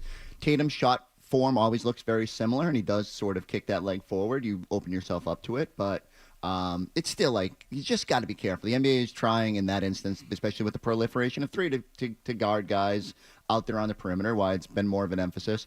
The thing is, like, Tatum has just never gotten that call, and that's why he unloaded after the Giannis one earlier this season, because he was just so mad of guys continuing to slide under him. And this is the one thing that you go back to it that can derail the Celtics. If there's an injury along the way, like, it just complicates the path. So I get his frustration. It's probably not the worst thing for it to be on the officials' minds as we start to look ahead to the playoffs. I just didn't think it was dirty. It's a very rare instance where it's dirty, where a guy it feels like is purposely. And Giannis looked like it's just the way he steps, just looks. I don't know. Maybe I'm reading too much into it, but it just felt dirty. Maybe it's because Giannis did the handshake thing, and he's always kind of weird. The only thing was Sabonis was very pronounced in the way he came down. Like, he didn't look like he was trying to avoid him at all. You know, it all goes back to it. And in those instances, if let's say Tatum avoids it, we don't even think about it, right? Yeah. Like we just move on, and it's when it's that confluence of landing in the right spot and someone gets hurt, and I don't know. Yeah, we can dissect each of what those. What do guys in the NBA say about it, Chris? Like, what's their reaction on both sides? I think the guys who put up a lot of 3-pointers and who that routinely happens to probably are sympathetic to it and understand, like, man, it sucks. It doesn't feel good. It hurts. Like, you can miss 3 or 4 weeks when it happens. But I think they also understand it's just part of the job. And, you know, I think the flip side of it would be if you ask Drew Holiday, he's like, well, my job is to close out on every 3-pointer. I'm going to come out, close out as hard as I can. But you just have to be more aware. Well, the best news is that he was talking about it on the Kelsey Brothers podcast, which Forsberg listened to. Did you listen to the whole thing? Was he on for the entire thing, or is it just like he was a on segment? For a longer segment than he got more airtime than I get on this program.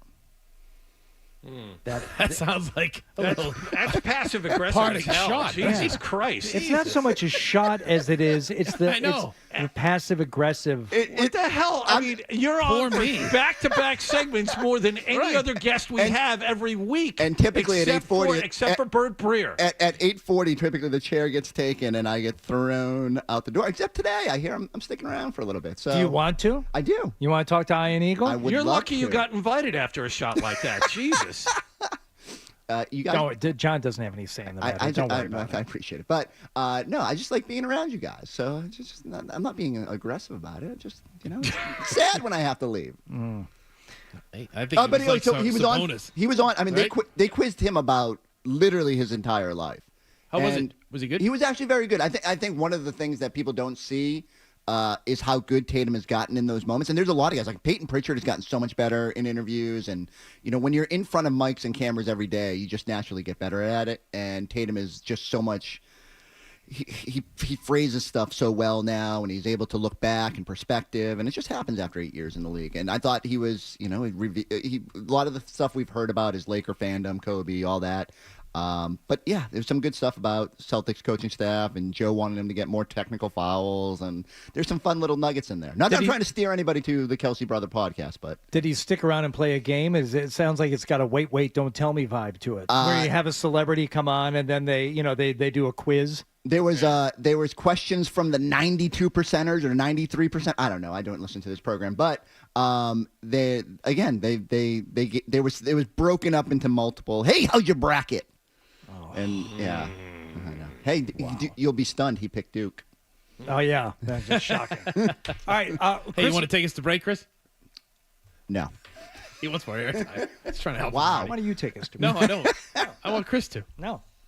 Someone has to, and now I'm not going to do it. Go ahead, how do we do it? Do we do the hard tease on this program? Yeah, go ahead. Coming up next, Coming Chris up after the Forsberg is break. going to tell us what. Yeah, coming up after the break.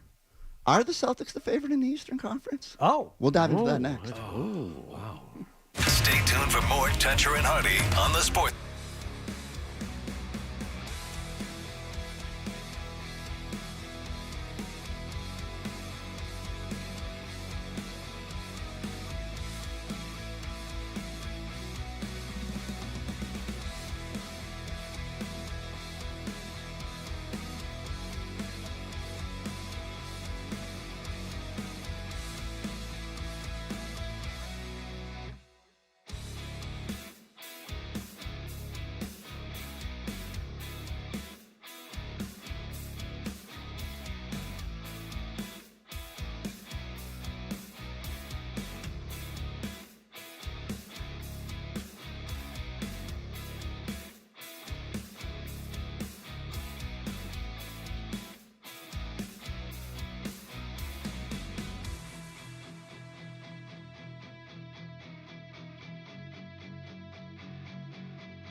elongating. Weekday morning. Here goes Hardy.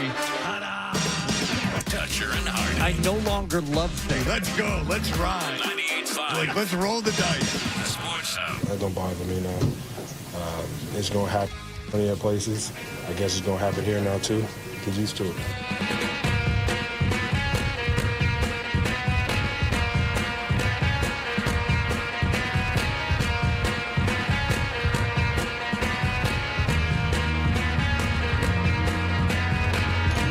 Toucher and Hardy this hour. Toucher and Hardy brought to you by FanDuel Sportsbook. Make every moment more with FanDuel. Dan Roche in for Fred today. Chris Forberg. There's no S in there. Don't worry about it. Chris Forsberg is here. Well, I thought I had a game to watch last night. I was all excited. I turned that game on right at the start. Miami and Golden State last night. Thought we were going to have a good basketball game to watch. Any fans in the crowd at that point? No. So late arriving crowd in Miami. Non-arriving crowd. The best is the worst. It got blown up by the Patriots acquisition, but we were going to do a block in early edition yesterday, and the question was fill in the blank. Jimmy Butler will get a blank reaction from the Miami crowd, and I said blank. My answer was going to be blank is perfect because there will be no one there. Yes. Yeah. So yeah. I mean, I don't know. So he actually was cheered at times last night. There were people when he would do something, hit a shot, then he was getting there are Jimmy Butler fans in Miami. Or Miami just doesn't. Some of the Miami fans probably don't know he's been traded. Or Golden State travels really well for a random regular season NBA game 3,000 miles away in March. I'm voting for option A. I think Miami Heat fans are among the worst. They are. Yeah. So they're cheering for the opposition, a guy who didn't want to play there, didn't want to be there, wanted to leave, and they're still cheering for him because, hey, Jimmy Butler, I know him. And then their night got ruined because Miami decided they were pissed off enough to play and win big. Great. I'm surprised because Golden State has been kind of good since the trade. And no staff, obviously, but I just thought they would be more competitive in that game, if nothing else, for Jimmy. And good credit for Miami for run over. Miami had lost 9 out of 10 going into that game, and I think the Warriors were 16-3 with Butler, and Miami won 112-86. I mean, it was not. It was a rout. Yeah, it was never close. No, it was. Butler had 11 points. He got dunked on in the first minute. It was everything a Miami Heat fan, if they cared, would have wanted. But they don't. They were cheering for Jimmy. I know. Did you see how long the video was too? I did not. Do you want to guess how long? Oh, okay. Well, I'm going to say so pregame. So I can't forget if it was first time out or pregame. Okay. But put it this way: like, let's say a normal TV timeout is, depending on the network they broadcast, 2.5 to 3 minutes. Okay. How much of that time would you allot to celebrate maybe one of the most storied players in franchise history? Wow. Okay. So Miami is putting it together. They have to do this.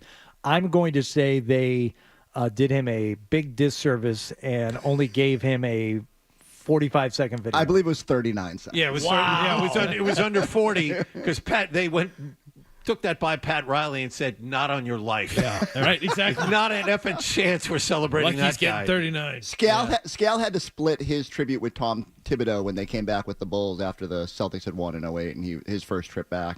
I think they still got a minute. And combined, but like most the Celtics tribute videos have typically earned between I'd say a minute and 90 seconds depending on the player.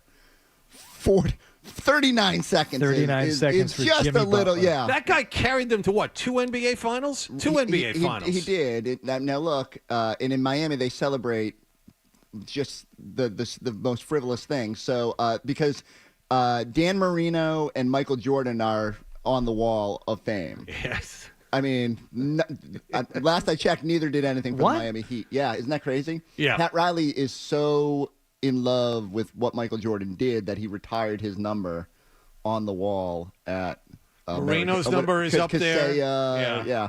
But they had no other Heat people until Dwayne Wade. Dwayne Wade, yeah, he's got the statue. Maybe Alonzo Mourning. I don't know what they did for Alonzo so far, but it's I would always, Jordan is on the Miami Heat. Crazy, right?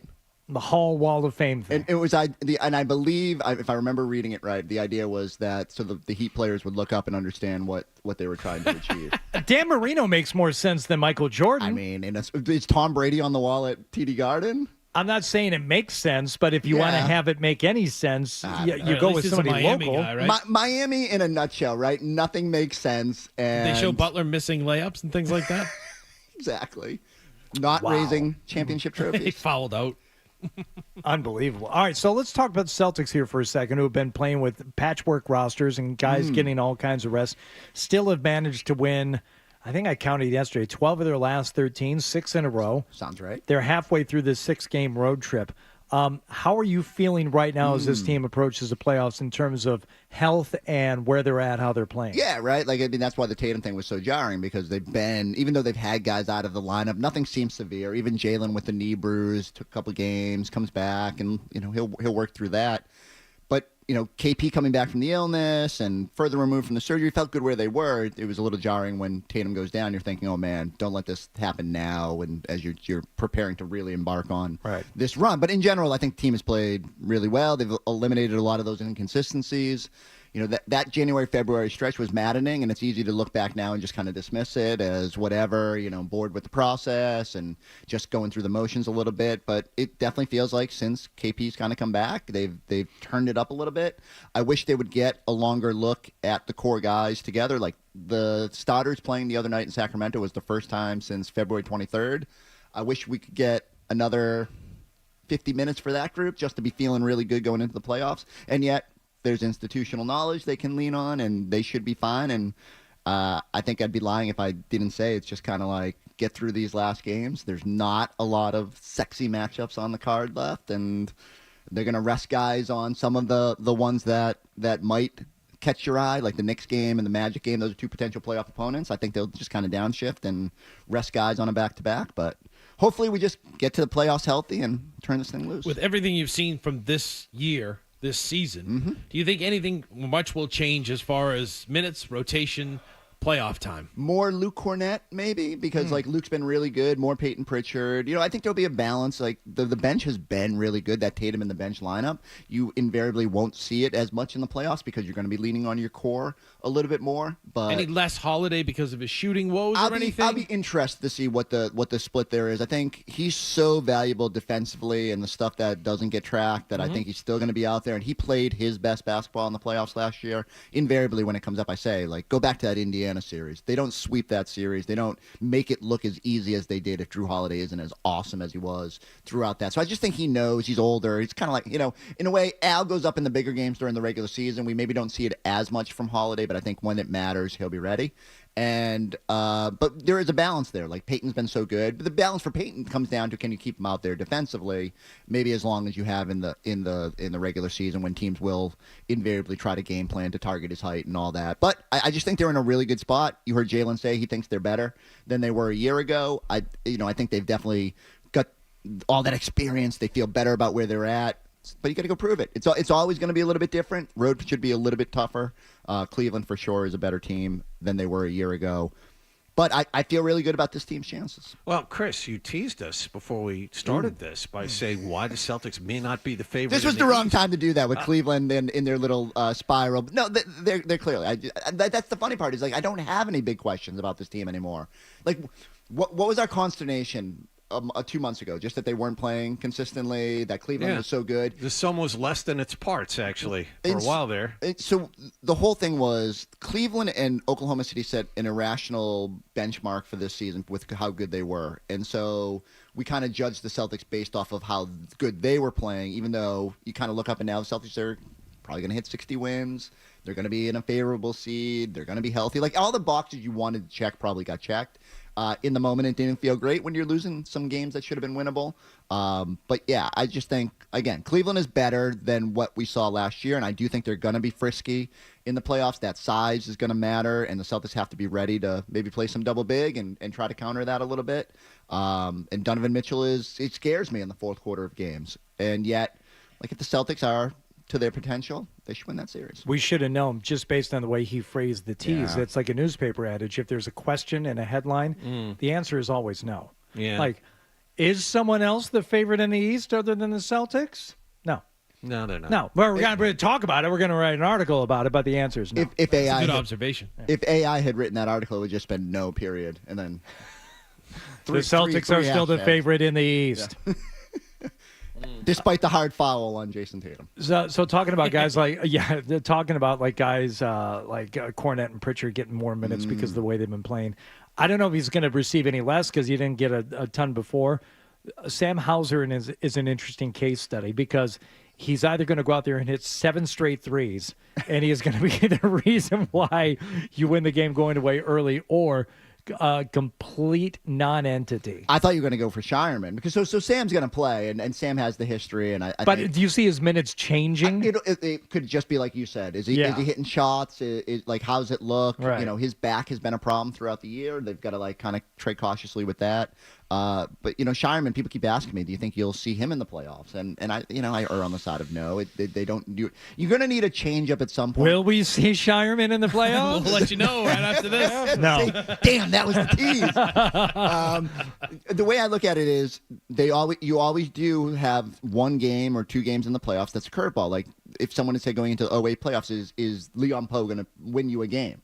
You'd probably said no. Right. But he did. And it was, there are always games where Posey and Leon Poe and, there's always something that happens. So I don't know. There could be like a Baylor Shireman curveball game where he comes in, hits a couple threes, and helps you. I think the cool thing about the Celtics was last year they got better from the end of the regular season until the final playoff game. They just, from series to series, they got better. Their confidence got stronger. And they became a really dangerous road team, which is what they're going to need maybe, especially if they have to go into Cleveland. And I would just, to bottom line this, the reason I'm so bullish on them is because they might end up setting the franchise record for best road record, and you feel confident with them going into any arena, right? Like if they got to go on the road against Cleveland or OKC, I feel good about them. Forsberg going to stick around when we speak. 3-segment Forsberg, getting that 3-segment Force boost.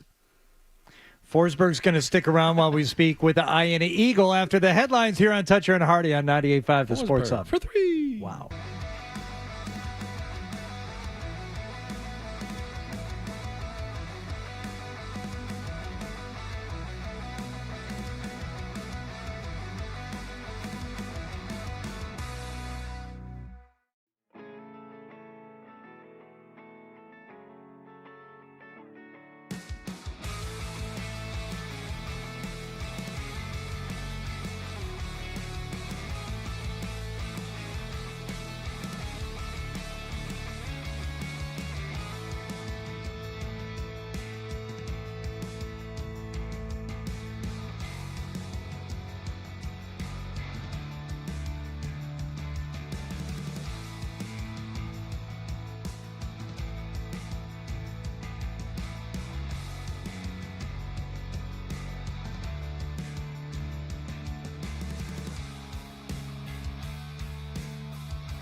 Wallach. What a golden ticket I've gotten. There you have it. Toucher and Hardy resumes on the Sports Hub. Hey, what's up? Hardy. How are you? Thank you. Roche. Wow. What's happening? Wallach. Wow. Hey, Forsberg. What This is very impressive. He's a pro. And Dan was in here trying to not make too much of your friendship with him, but you can tell he's proud. He's proud that he was able to say, hey, Ian Eagle might be able to come on the show and to get our reaction from that. It's a nice moment for us, but it's a nice moment for Dan, too. Well, it's because we celebrate Syracuse and how great they are in the tournament. Yeah, and the fact that Roche is now, he's booking the show. He's a five-tool player, Roche. Can I ask you guys about Syracuse? Because I'm going through a lot of this with my daughter right now. Syracuse is one of those schools that very difficult to get into. I'm finding out now. Has it always been that way? Because I'm the first one to admit, I hear from friends of mine back in Michigan. It's like, oh, my son didn't get into Michigan State, where I went and graduated from. I'm like, oh, I didn't know. I'm sorry, I didn't know your son was a total idiot. How did he not get into Michigan State? But apparently, it's tougher now there and at some other schools. Has Syracuse always been tough to get into? No, I would say that's probably changed a little bit. I think if I submitted my, application and essay, zero chance of getting in right now. Right. Roche did his in crayon, so let's go back to what was happening in his life at that point. No, I think that's pretty common. There are a lot of those from when you grew up and you have a perception of what that is, and then 25 years later, 30 years later, you're like, oh, no, that's like a safety school, man. Right. Like, no. It's actually challenging. It's hard. Yeah.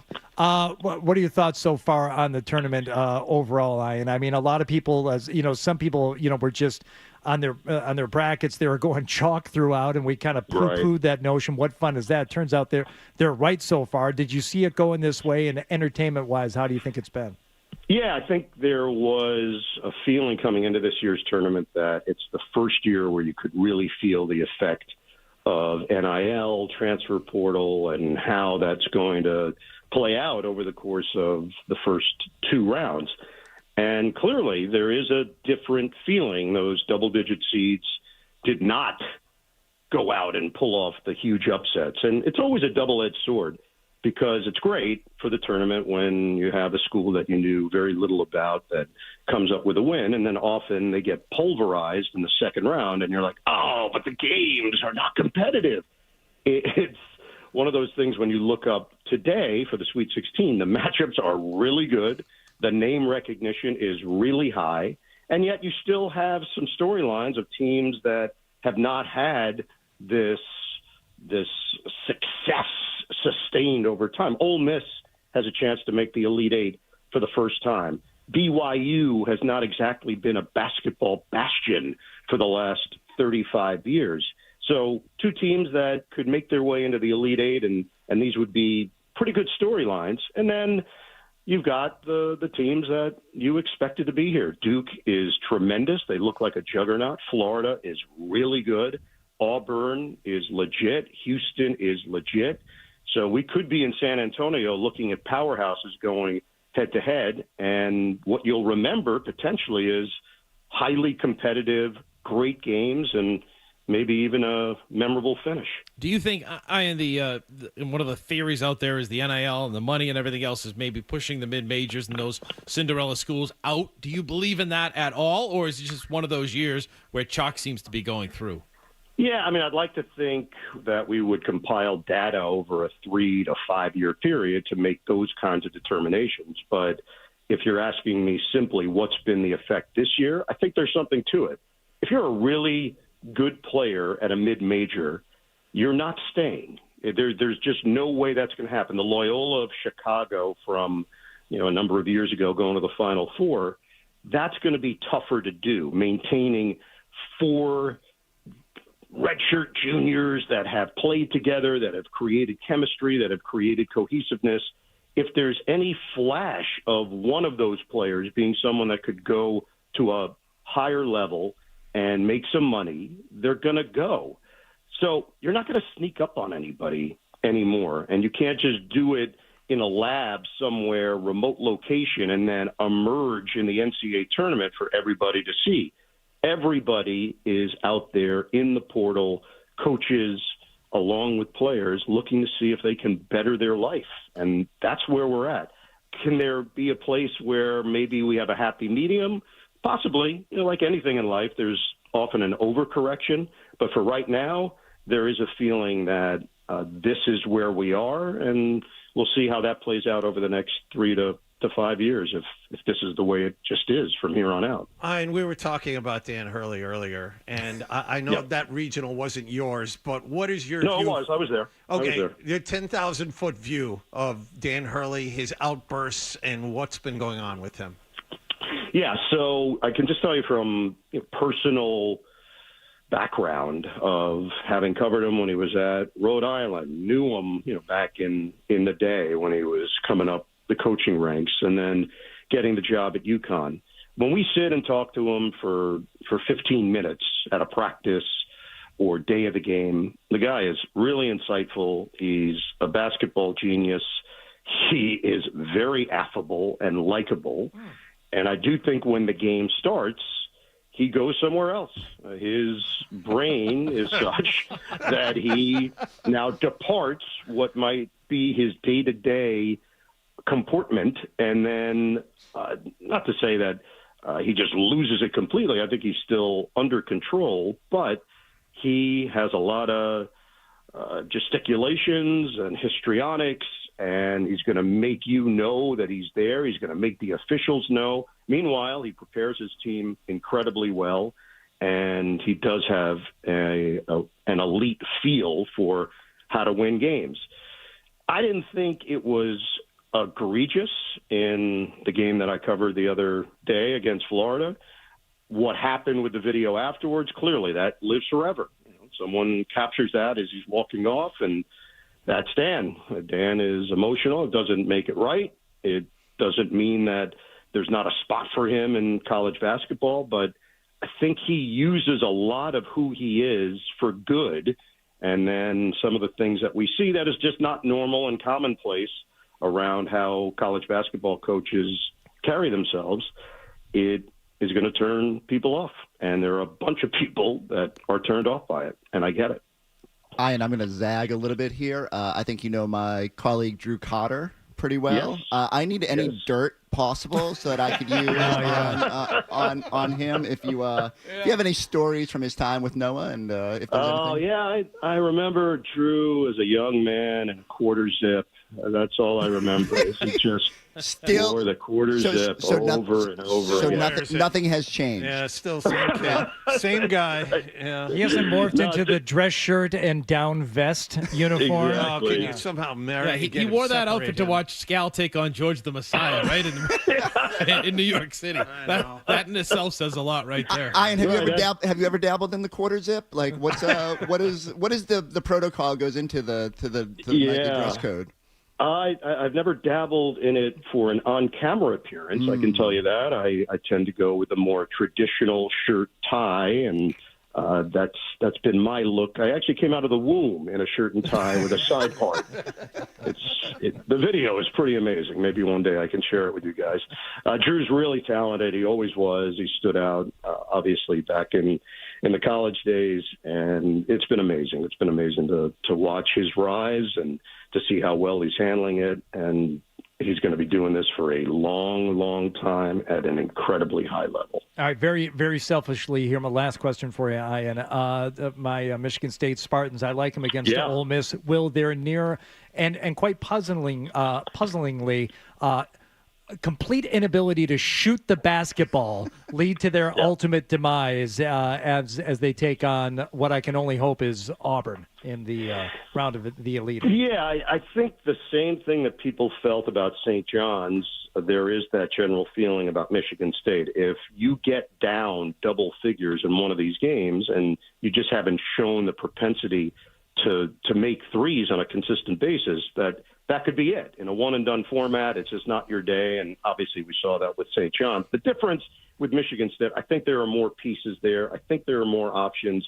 If Richardson doesn't have it going, then Akins can compensate, or Holloman can make some plays, or Frankie Fiddler makes a shot or two, or Cohen Carr gets an offensive rebound and it energizes their team. They've got bigs that do a whole lot of little things. So I think they're a little bit more well covered and varied in their options if their plan A isn't working.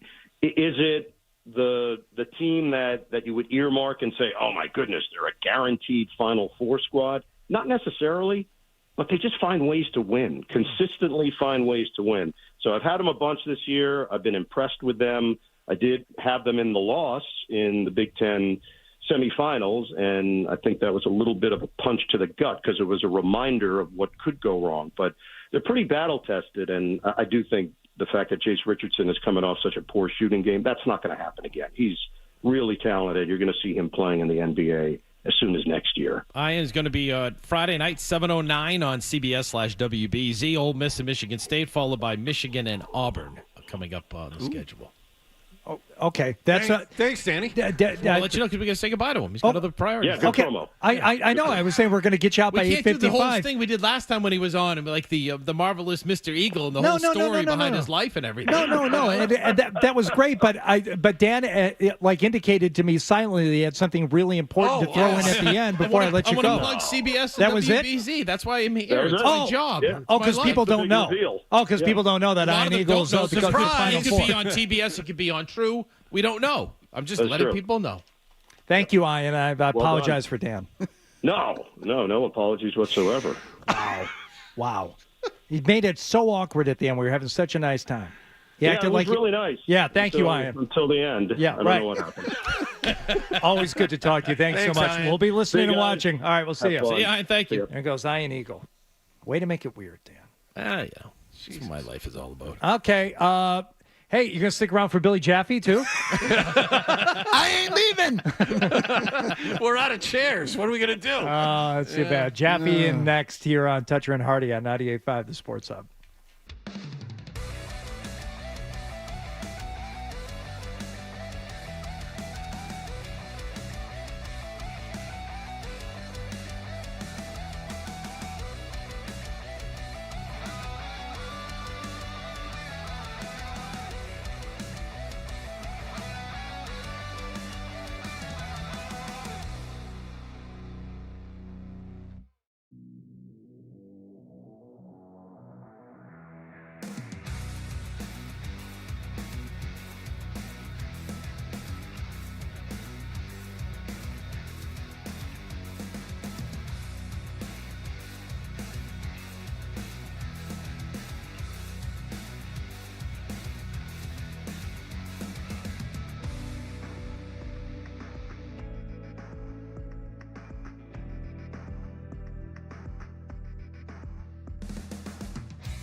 FM at HD Boston. 98.5 The Sports Hub, a Beasley Media Group station.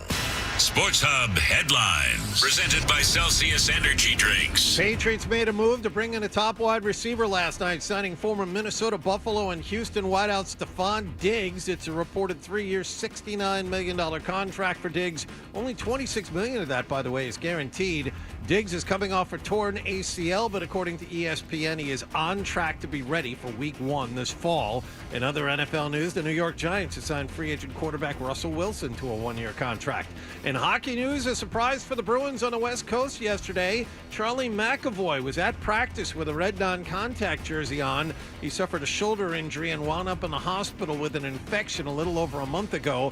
The Bruins road trip continues tonight in Anaheim. Ryan Johnston and Bob Beers have the pregame at 9:30 and the face-off at 10 here on 98.5 The Sports Hub. Bruins have lost 6 in a row. Celtics will be in Phoenix tonight to play. They are going to play the Suns. The Green have won 6 straight. Jason Tatum listed as doubtful for this one after spraining his left ankle in Sacramento 2 nights ago. Grandy and Max have the pregame at 9:30 and the tip-off at 10 on 105.7 WROR. And in baseball news, the Red Sox beat the Monterrey Sultans in Mexico 12-8. The preseason is finally over. The regular season begins in Texas against the Rangers tomorrow. Alex Cora yesterday officially named Aroldis Chapman his closer. Sports Hub headlines are brought to you by Cross Insurance, known for building winning partnerships with teams of all sizes. The official insurance broker of the Red Sox, the Bruins, and the Patriots. Visit crossagency.com. Cross Insurance, your team, your choice. I'm John Wallach on Boston's Home for Sports, 98.5 The Sports Hub. Your next update at 9:30. Listen to it, laugh at it, get mad at it, agree with it, argue about it.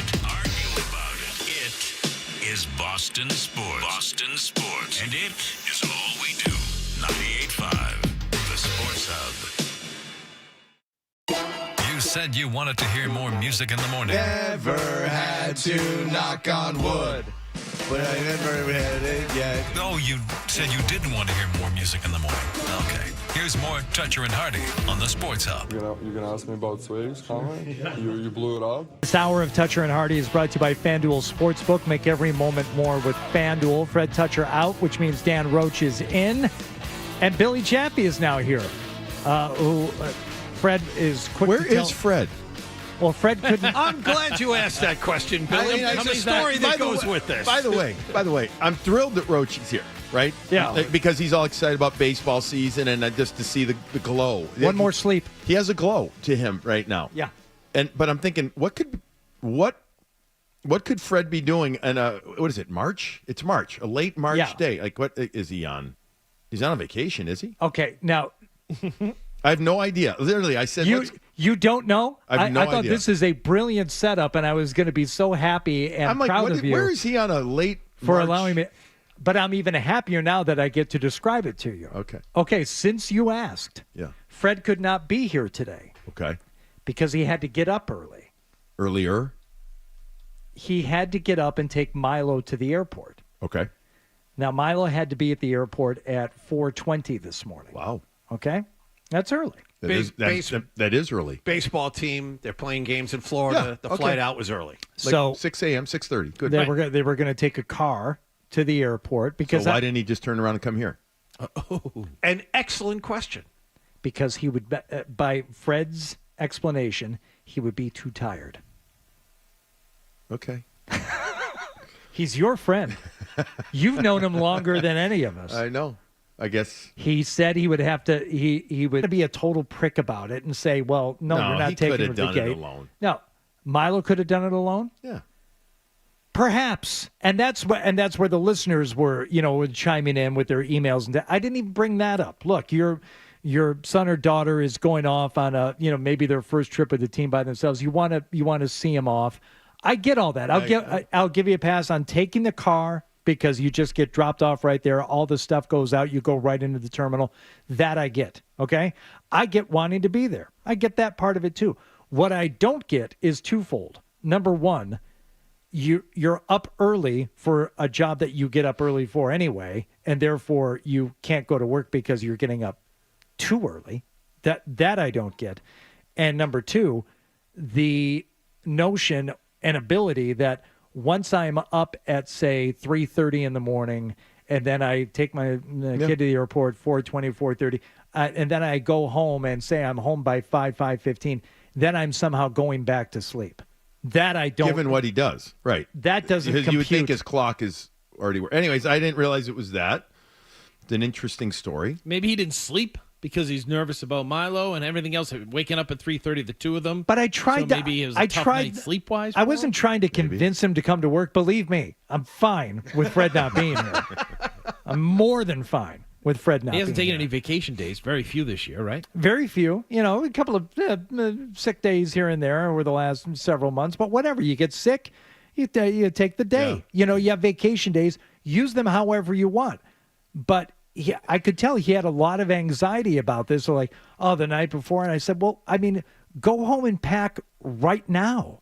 Get all that stuff done by noon today. Well, maybe he's not you, and he cut him a break. It's not. I'm not saying I would do it either. But if I were worried about it, that's what I would do. I'm not trying to scold him or anything. I was trying to help him as a friend. Why keep bringing it up, Billy? Good point. Okay, now he's going after you. Dan, if you were in his position, would you come into work or not? Absolutely. All right. See, this goes back to the first hour where he's arguing just to argue and doesn't believe in the argument. Breakfast sandwich, coffee, just doing some work. Yeah. Right? Yeah. This is what Dan did in the entire first hour. He argued things he didn't believe in. Angry, He got incredulous that we were against him. I'm angry how they just forget it. Okay, you know what? One of them was the Bruins. One of them was the Bruins. About? Tell me. Okay. The fact that the Bruins, Charlie McAvoy's back. Why do you think he's back? Is because he loves the game, wants to play, wants to help his team. Loves it, yeah. Now, I know it's mathematically, yes, there's only 11 games, but there's 6 points out or whatever. Every guy in that locker room wants to win every day. And he also has a leadership role. He wants. Yes. He knows what's going on. He wants to get back for that. And the other thing is, because of just his whole year that he's had, he wants to play.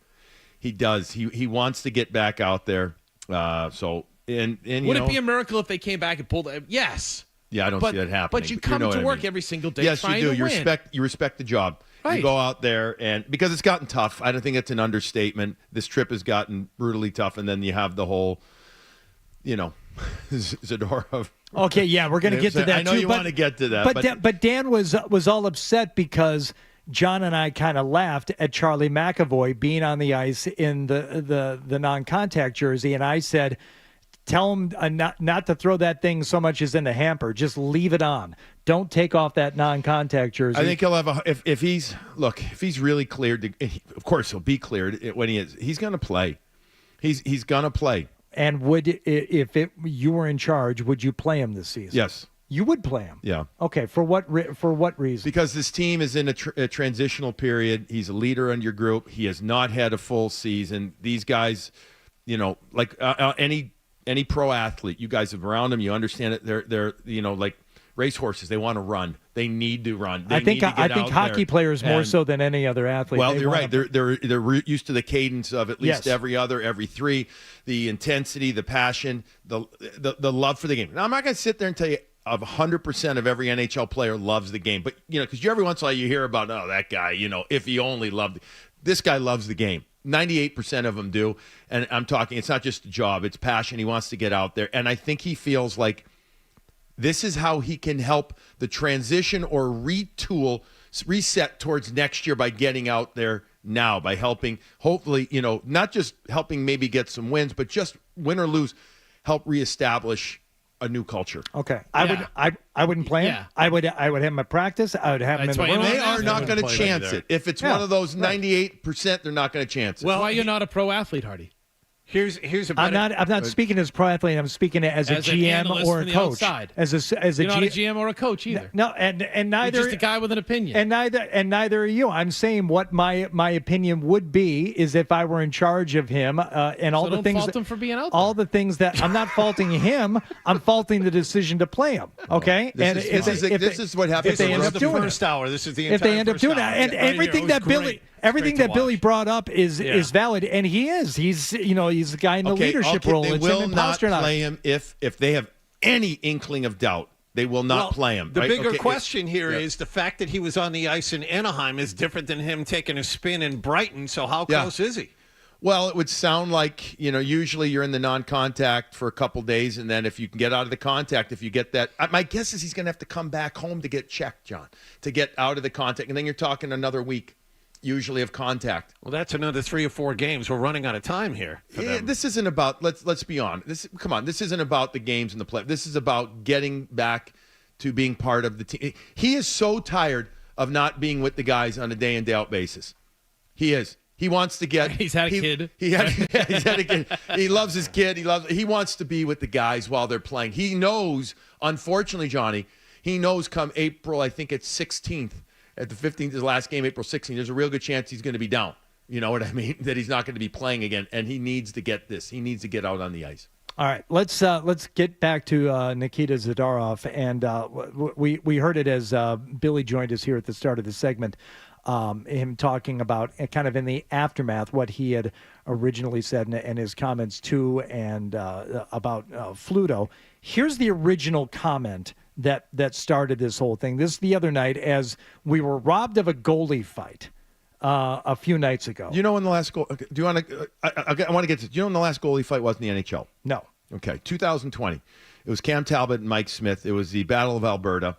Edmonton and Calgary. There was a bunch of scraps. They got together. Mike Smith loves the fight. Cam Talbot did pretty well too. Mike Smith, big dude, long arms, great fighter, legit. Okay. Anyways, they get after it.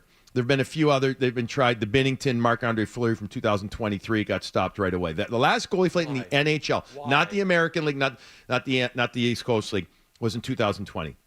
Why? Why did the refs stop it? Because you know how quarterbacks, actually, because goalies are the same way. You can see how protected they are, the hole in the crease, all that stuff in there. So you talk to people associated with the game. There is basically, I would say it's unspoken.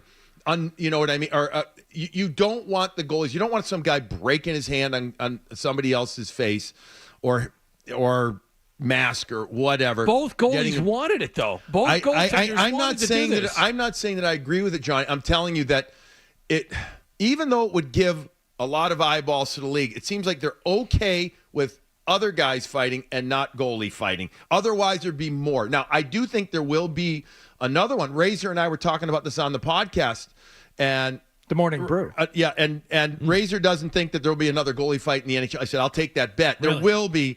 There will be, because somebody will go all the way down to the other end of the ice, and if there's multiple other fights going, right. But it's got to be organic. They also don't want it becomes more of a staged type fight, they felt, between the goalies. Like, if it's going to happen, it's going to happen.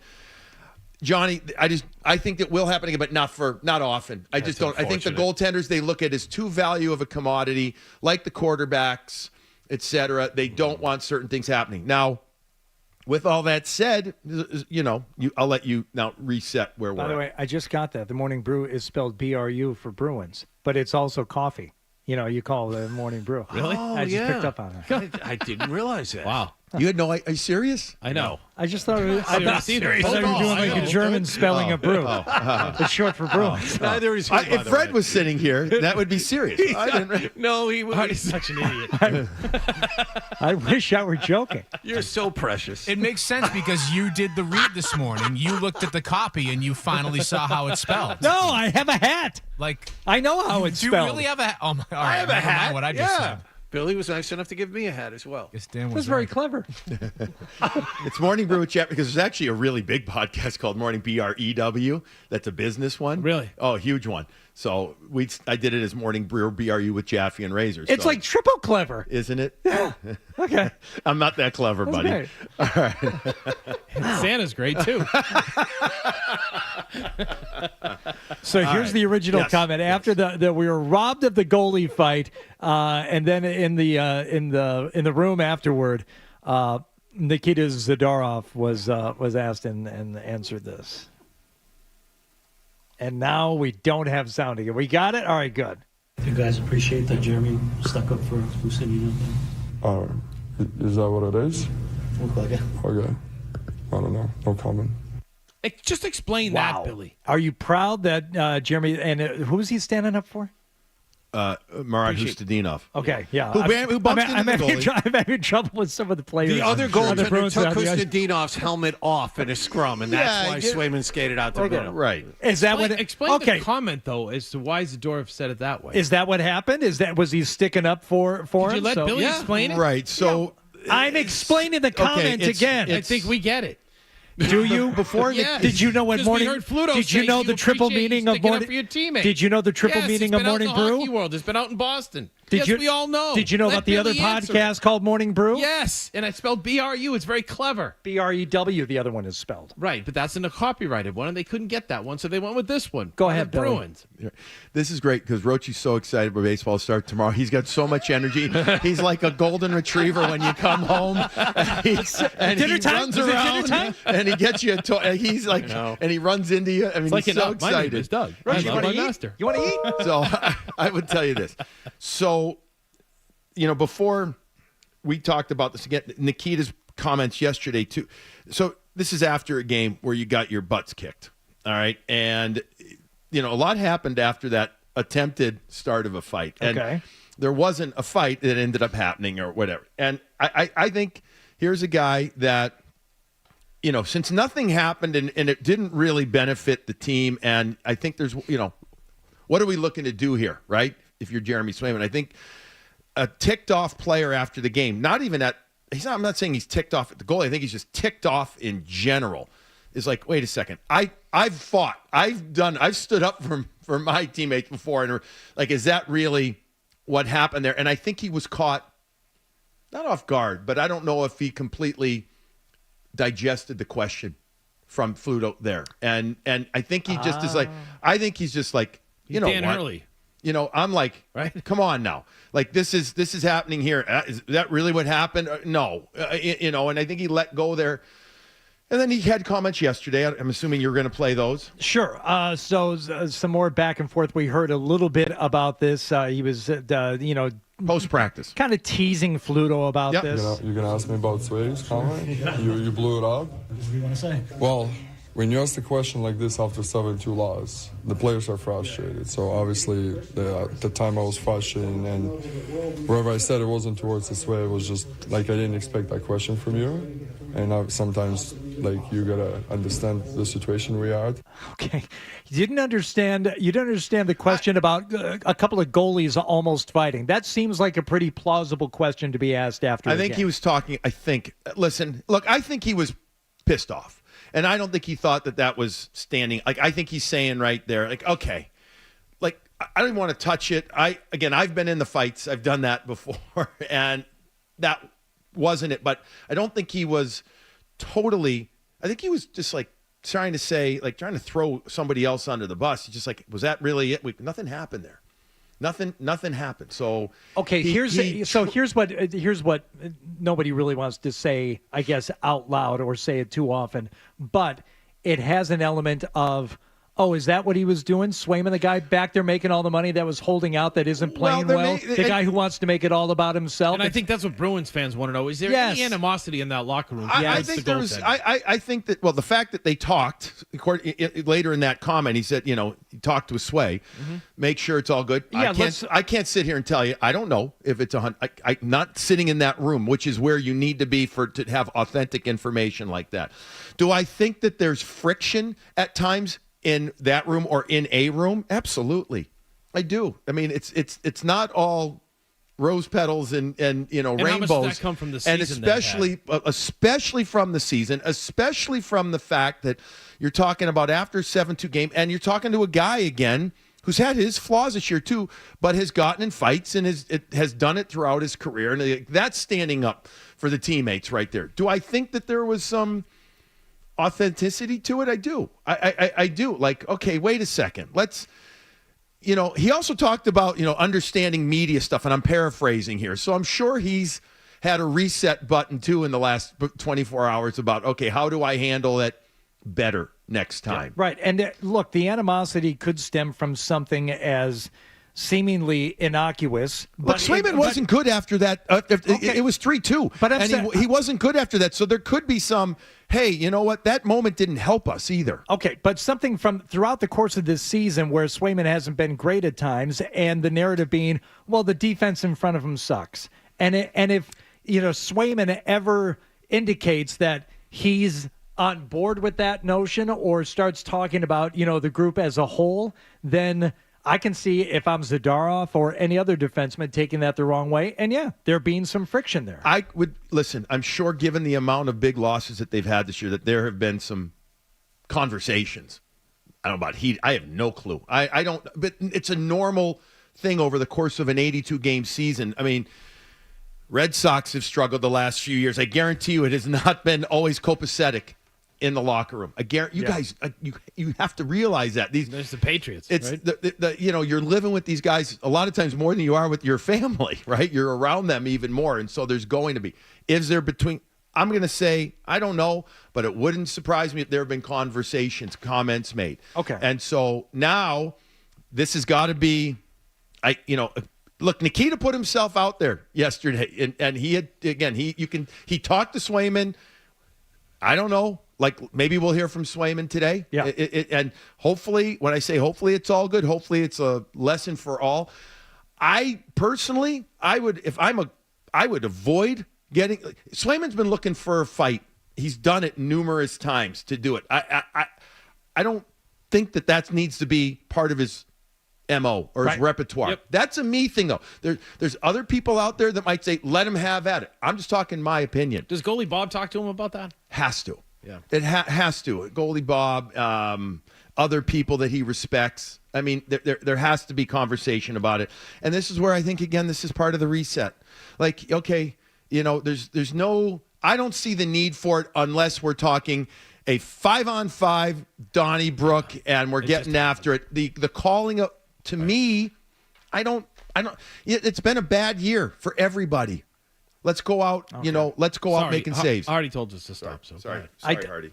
I did. We're way past break, and I'm not going to keep you for a second break like your good friend Fred would. He would ask you to stay for a second break, but then again, he couldn't even come in for you today. So he's sleeping, I guess. Billy Jaffe, Bruins analyst for NESN and host of the Morning Brew, BRU, which is a triple clever name for his podcast. He and Razor do it. I recommend it. Billy, always good to see you. Thank you. Should have worn my hat. You should have. 9 o'clock tonight pregame. Last game of the West Coast portion of this trip. 10 o'clock against Anaheim. Yep. And then opening day. Good luck, Roche. Yeah, you too. There you go. All right. Award-winning email segment next here on Toucher and Hardy. You're listening to Toucher and Hardy on the Sport.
big, beautiful ball of flavor. And a whole lot of Boston sports. And I have had many offers to become an insider.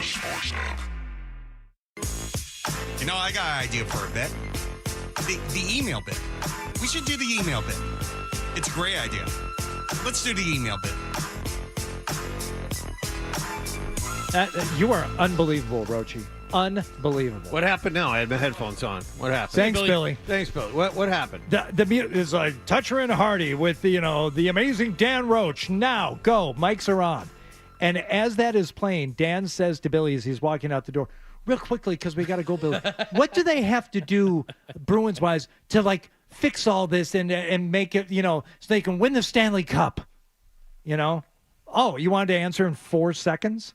While he's walking out the door and we're coming back from break? See, Disney announced an update for the Buzz Lightyear ride. It's going to be better. Save that for the stack, Dan. We'll punch that up right at the beginning of the stack. All right. No, you can go ahead and do it now. Oh, all right. No, I'm good. No, I'd rather you do it now. No, I'm fine, Hardy. It's your show. No, it's fine. Nope. Did you really think he was going to be able to answer that in 5 seconds? No, I didn't think we had 5 seconds. I thought we had like a minute or so. I thought John was going to do an update, and then we were... No. That's all. No, that's not it. All right. Dan Roche won't read any emails. He just won't do this part of the bit. Joe Murray won't do it either. Really? Yeah. Murray is out. Out. You got to do it the hand too. Out. Yeah. When Joe Murray's been in here and we do the email bit, like it actually it actually angers him when we talk about it. Caesar salad. And then deep fried. Oh,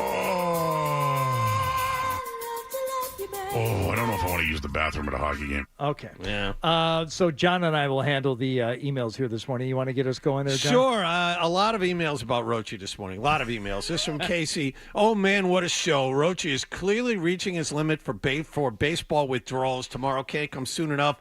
Here we go now. Let's play two, boys. This is from Casey. And then we have one from Robert here that says, just a masterful performance today by Roche, posing today as an overly argumentative Fred Toucher. Bravo. Joseph Machini, subject line, everyone is a dick except Roche. I think Roche is right. And everyone always talks like the games are decided. John is like Stevie to Fred's Kenny Powers. Oh, man. Can't we just enjoy it? Oh, boy. Ryan also gets you for horse racing in your comments, Hardy. Yeah. He says, Hardy, what happens to the cute little golden doodles if they don't land a full pirouette at the Westminster Dog Show? I think they let those dogs live. They don't put a curtain over them? They don't take a bolt gun to the poor they don't do dogs. bolt guns in horse racing. They No, just but it's more fun needle. to think it's a bolt gun. It's a big needle. That's a horsehide, tough. Yes, I've seen that up close. Yeah, it's not fun. So thank you for reading an email, though, Dan. Mm-hmm. That's great. I'm glad you decided to join the party here. Joe says John becomes a bully when Fred bangs out. Was I bullying you earlier, Danny? No, Hardy was. Yeah. I think let's make sure we put everyone in their correct Although another place. guy said, Little said, Freddie T's needed this morning to put Ken Griffey, back in his place. I deserve more. None of this harassment from the oversized eagle. I didn't think you were harassing me today. No, I was more Hardy than me. I mean, I don't like it when Fred bangs out because he woke up early, as he has been for the last 10 years. Wallach becomes the bully of the group, henpecking sweet guy Smiley all morning on his sports takes. I think it's Gabrielle says, Chill is running hot today, boys. Woo! Keep shining, you crazy diamond. That's nice. Then someone said, Frank says, is Dan okay? Hashtag PMS. No. All right, this from Jay. I occasionally email Fred and Hardy deduction questions for you with not much success. So I'm going to go right to the source. You have 2 blue socks. You have 10 blue socks and 10 red socks in a dryer. What is the smallest amount of socks you could take out to guarantee a matching pair? 3. Correct. Yeah. I actually got that one correct immediately. Yeah. 3. 3's the answer. Yeah. Right. That's right. That's the maximum. Jay, I want you to know I got that on my own. I actually responded to you after you sent it, you sent that email. And it says 3. I actually kind of stopped myself for a second because I thought it was can't be that easy. A trick question because it's that easy. Yeah. Here's one. This says, hey, Hardy, with Fred out today, I feel like this is a safe time to bring up the Masters. Oh, indeed. In 2 weeks, I'll be walking the grounds of Augusta, practice round day on Wednesday. Can you do a Roche going to Disney style recap of what I should do, where to go, what to eat, etc. What time should he get there? Go ahead, give us the whole thing quick. You were there for a practice round or an actual round? Actual round. Saturday. You were there for a third round. Wow. All right. So your day was what? Moving day. Moving day. Right. So what? So Saturday. What? Take us through. You didn't stay near the course. You had to drive there, right? 10, 15 minutes. Oh, okay. Easy. That's all So it was. What time did you pull up? What time did you pull up? Gates opened at 8. We pulled up at 8:05. Okay. We're right there, and it was the first year they were having like fans back after COVID. So this is 21. They played it late in 2020, but very few people on the course. So this is spring of 21. And we were able to park like pretty much right there by the gates. There's no shuttles or anything. We just, parked. Oh, wow. Walked in. And I was with a few clients and a sales guy. And I said, guys, I've rented a car and I will drive us, but we're going early and we're staying as late as we can. So if you're cool with that, great. If not, find your own transportation. I said, no, great. So walked in, and they know that you're there for a bucket list item, or they just assume that. So, there are varying degrees of Southern hospitality going on. They're like, you ready for the best day of your lives there? Ladies and gentlemen, come on in. Have a magical day. Then you've got, like the prickly guy and the sassy woman. It's like, don't even think about taking your phone out over here. But it's all in good fun. But they mean it too. Right? You have to leave the phones in the car, correct? I don't even know if I took it with me in the car. I was so afraid. No, but yeah, the rule is, I was, of course, reading this, Roche, so take it as you want. You have to leave your phone. If you bring it, you have to leave it. Yeah, I'm not going to speak to what the rules are in 2025. I haven't been there for 4 years, but I did not bring my phone. No. But I will say this, and everybody who's been to the Masters will tell you this. As you're walking in, you hit the pro shop first, and you are lucky to be going on a Wednesday because some of the really popular stuff, and they don't always know like what hat is going to look good and what people are going to gravitate toward, but that stuff will sell out. So go there first. You got and you're there on a Wednesday, so great. Everything will still be there. You head into the pro shop first, and it's built like it's like a crate and barrel. It's this huge, multi-section pro shop, and you walk around with your bag and you just start shoving stuff in there. And, I bought 10 hats and, like all this stuff. And like, yeah, but please, you Drew Carter quarter zip? Gimme. I didn't do a quarter zip. They're not cheap. But I did a bunch of stuff. And then on your way out, they will say, you want to send this home for you? Just say yes. Yes, please. And then you walk out. As soon as you check out, you walk 15 steps over to a shipping counter where they take all the stuff from you, and they're like, all right, what's your name? What's your address? And they take it all from you and say, it's going to beat you home. Wow. That's awesome. That is really awesome. And if you're staying there for a few days, it will. How much did you spend? Do you even look at prices seriously when you're walking around in there? In that situation, you can't. I did because there weren't even any players on the course yet when we first got there. Okay. I mean, they hadn't even teed off, so I had time to, to look around at a lot of stuff. Yeah, if you go into the nicer section up the little elevated steps where things are, the wood floors are a little shinier in one section of the pro shop, and the sweater vests up there are like $250. I'm like, I'm not doing that. Yeah. I was mostly hats, mugs, stuff like that, stuff for the kids. Yep. I did all that, pin flags, whatever. Ship it all home. Boom. Grab one hat and wear that, if you want to. I went back a second time and grabbed a couple more hats because I realized. All right.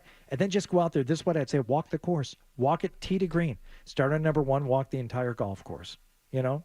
Some people like to camp out just at Amen Corner and sit there and watch. I walk the entire golf course. Can you see?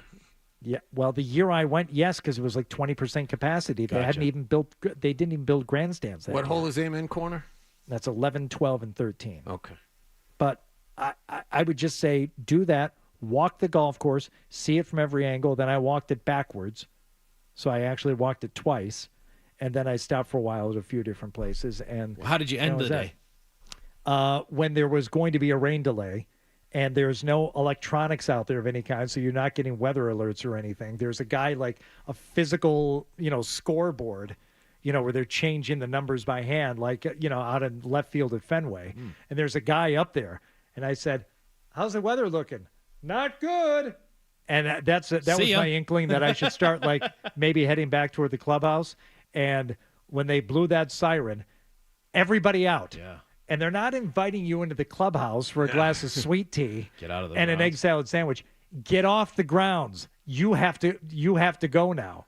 But by then it was after 4 o'clock, and we left. Wow. So we've been there what did for you eat? 8 hours. What were the prices? Egg salad sandwich, the pecan cookie, and a couple of sodas. That's sounds like $1.50. Yeah. My lunch was $5. I went back and had a couple other drinks while I was That's there. remarkable. It's great. That's awesome. That's it. And who was your favorite shot, or like what you saw golf-wise? What was the favorite part? I asked somebody where Bubba hit. I was walking around looking for the spot where Bubba hit the shot out of the right rough on the 10th hole in the playoff. And there was a guy down there who worked for Augusta National, and he said, "You looking for the Bubba spot?" Awesome. I said, "I am indeed, sir." And he goes, "Come on over here. I'll show you." And I looked where he hit that shot from. So that was... It's like being a Fenway. You looking for the red seat? Yeah. Right? Yeah. That's it. Awesome. All right. See? And now Fred would have been asleep by now. But now he doesn't have to suffer through that. Okay. We got the stat coming up here on Toucher and Hardy with Dan. And by the way, this hour of Toucher and Hardy brought to you by FanDuel Sportsbook. Make every moment more with FanDuel. Here's the headlines from Wallach. Essential Sports Hub.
What's the best way to listen to Toucher and Hardy? Well, you're going to have to spend $40. Cough it up, and let's get back to Toucher and Hardy on the Sports Hub. All right, there you have it. It's getting a little crazy here in Buffalo.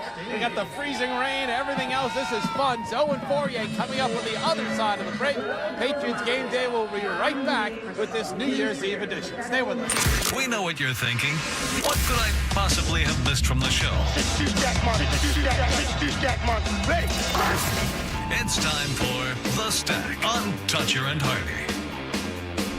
That clip you just heard was Dan Roche doing a stand-up there in the end zone in Buffalo. Why would you be playing that? Because while you were doing that, what was happening behind you, Dan Roche? Stephon Diggs was imitating me and making fun of me. Mocking you. But the funniest part was I was doing my 2 fantasy picks right there, and one of them was Stephon Diggs. Take Diggs today against the Patriots. I wonder if he could hear you. I don't know, and that's the other thing. And like a couple of news outlets in Buffalo picked up the story and interviewed me about it. Saying that he never does stuff like that. He's never that animated. He's never like having fun. What happened? Well, I don't know. Do you think that maybe he heard you? I think yes. And then as part of your essentially complimenting him by picking him as one of your fantasy players that day, that helped motivate him to choose New England. Mock me? To ultimately choose New England as a place where you wanted to play. We have you to thank for this. When I see him in the locker room, I'll present it that way. You should show him the video. Right, yeah. Will you? Yeah. Yeah, I think you should. And that's just it. I mean, Stephon Diggs, whether he's having fun with Roche or whether he's having fun with some Patriots fans, there's some other audio that Ryan Beaton uncovered for us here. They've shown it last couple of times. Allen delivers. Touchdown! Stephon Diggs!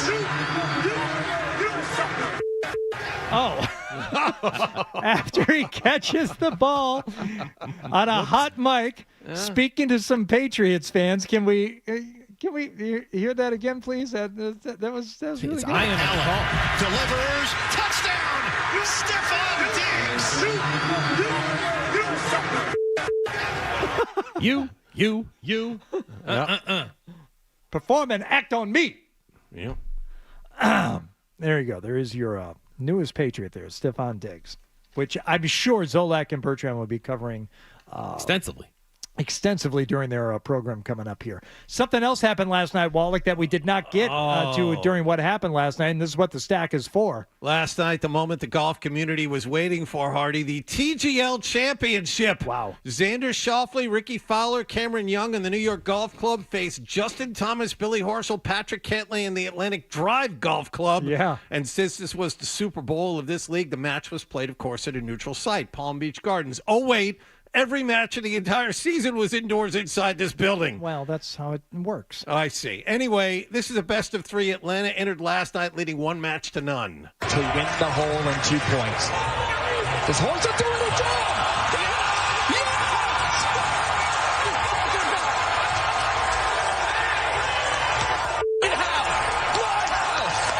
A lot of missed putts early, Hardy, as I'm sure you know because you were watching. But Billy, you weren't watching? No. Wow. I saw a little bit of it when we were out at dinner. But if Forsberg is a lunatic that watches this and records it. Oh, my God, what's wrong with you? He records Forsberg records these when he can't watch them. Okay, so in case you were wondering what that mess was about, Billy Horschel drained a long double breaker, a big putt, and then absolutely lost it. This is my effing house, he repeated over and over. And he's again. walking, I don't know if you saw this, he's walking the crowd like this. Huh? What do you want, huh? And Atlanta Drive GC, a come-from-behind 4-3 win over the New York Golf Club. New York blew a 3-0 lead, but you know what, Hardy? They faded during singles play over those final 5 holes. That's and Atlanta, the champion of the TGL final, 2 to none. Hardy, your thoughts? I don't hate it. I just don't watch it as much as I thought I would. It's fine. Yeah, it's indoor golf, which fine. all of us can play. Watching people play in a simulator. Yeah, that's all it is. Dan, you had a news item that you wanted to get to before we left today. Something about a Buzz Lightyear ride? Yeah, a couple of things. First off, the opening May 27th. At Hollywood Studios, 2 new Disney shows, The Little Mermaid, a musical adventure, and Disney Villains are also opening then. And updates coming for the Buzz Lightyear Space Ranger Spin ride. It will be closed from August 2025 for refurbishments, expected to reopen in 2026 with enhancements, including new ride vehicles, interactive handheld blasters, and a new scene featuring a robot character named Buddy aimed at enhancing the guest experience. My wife is as competitive as you've ever seen. She goes on this ride, and she's like, we're going to go on again. We're going to go on again, because she tries to get, like, top score and all this kind of stuff. Oh. It's, like, out of control. No, that's not happy. No. Not happy at all. I walked Happy away. opening bad is what that is. Yeah. Happy opening day. I got to do some work tomorrow from 9 to 2. Happy opening day. I'll be in front of the TV at 4 with the scorecard filled out, ready to go. Enjoy it from start to finish when you wake up, folks. We should really give you the last 30 seconds to kind of give your little preamble for opening This day. could be the year, Hardy. This is what it's all about, right? 2004, 2007, 2013, 2018, 2025. Alex Cora says it's all about winning this year. Crochet, Bueller, the additions that they've made, the youth. We're going to see Campbell to start. We'll see Meyer. We'll see Anthony. It'll all come together. And lo and behold, when they make the postseason in October, there'll be another parade in Boston. Dan, thank you so much for being here. Great to be here. Good to see you, Danny. Sorry for my anger earlier, both of you. Sorry, I actually enjoyed it. Don't apologize. It was But you have to get a franchise quarterback. Absolute delight having you as always.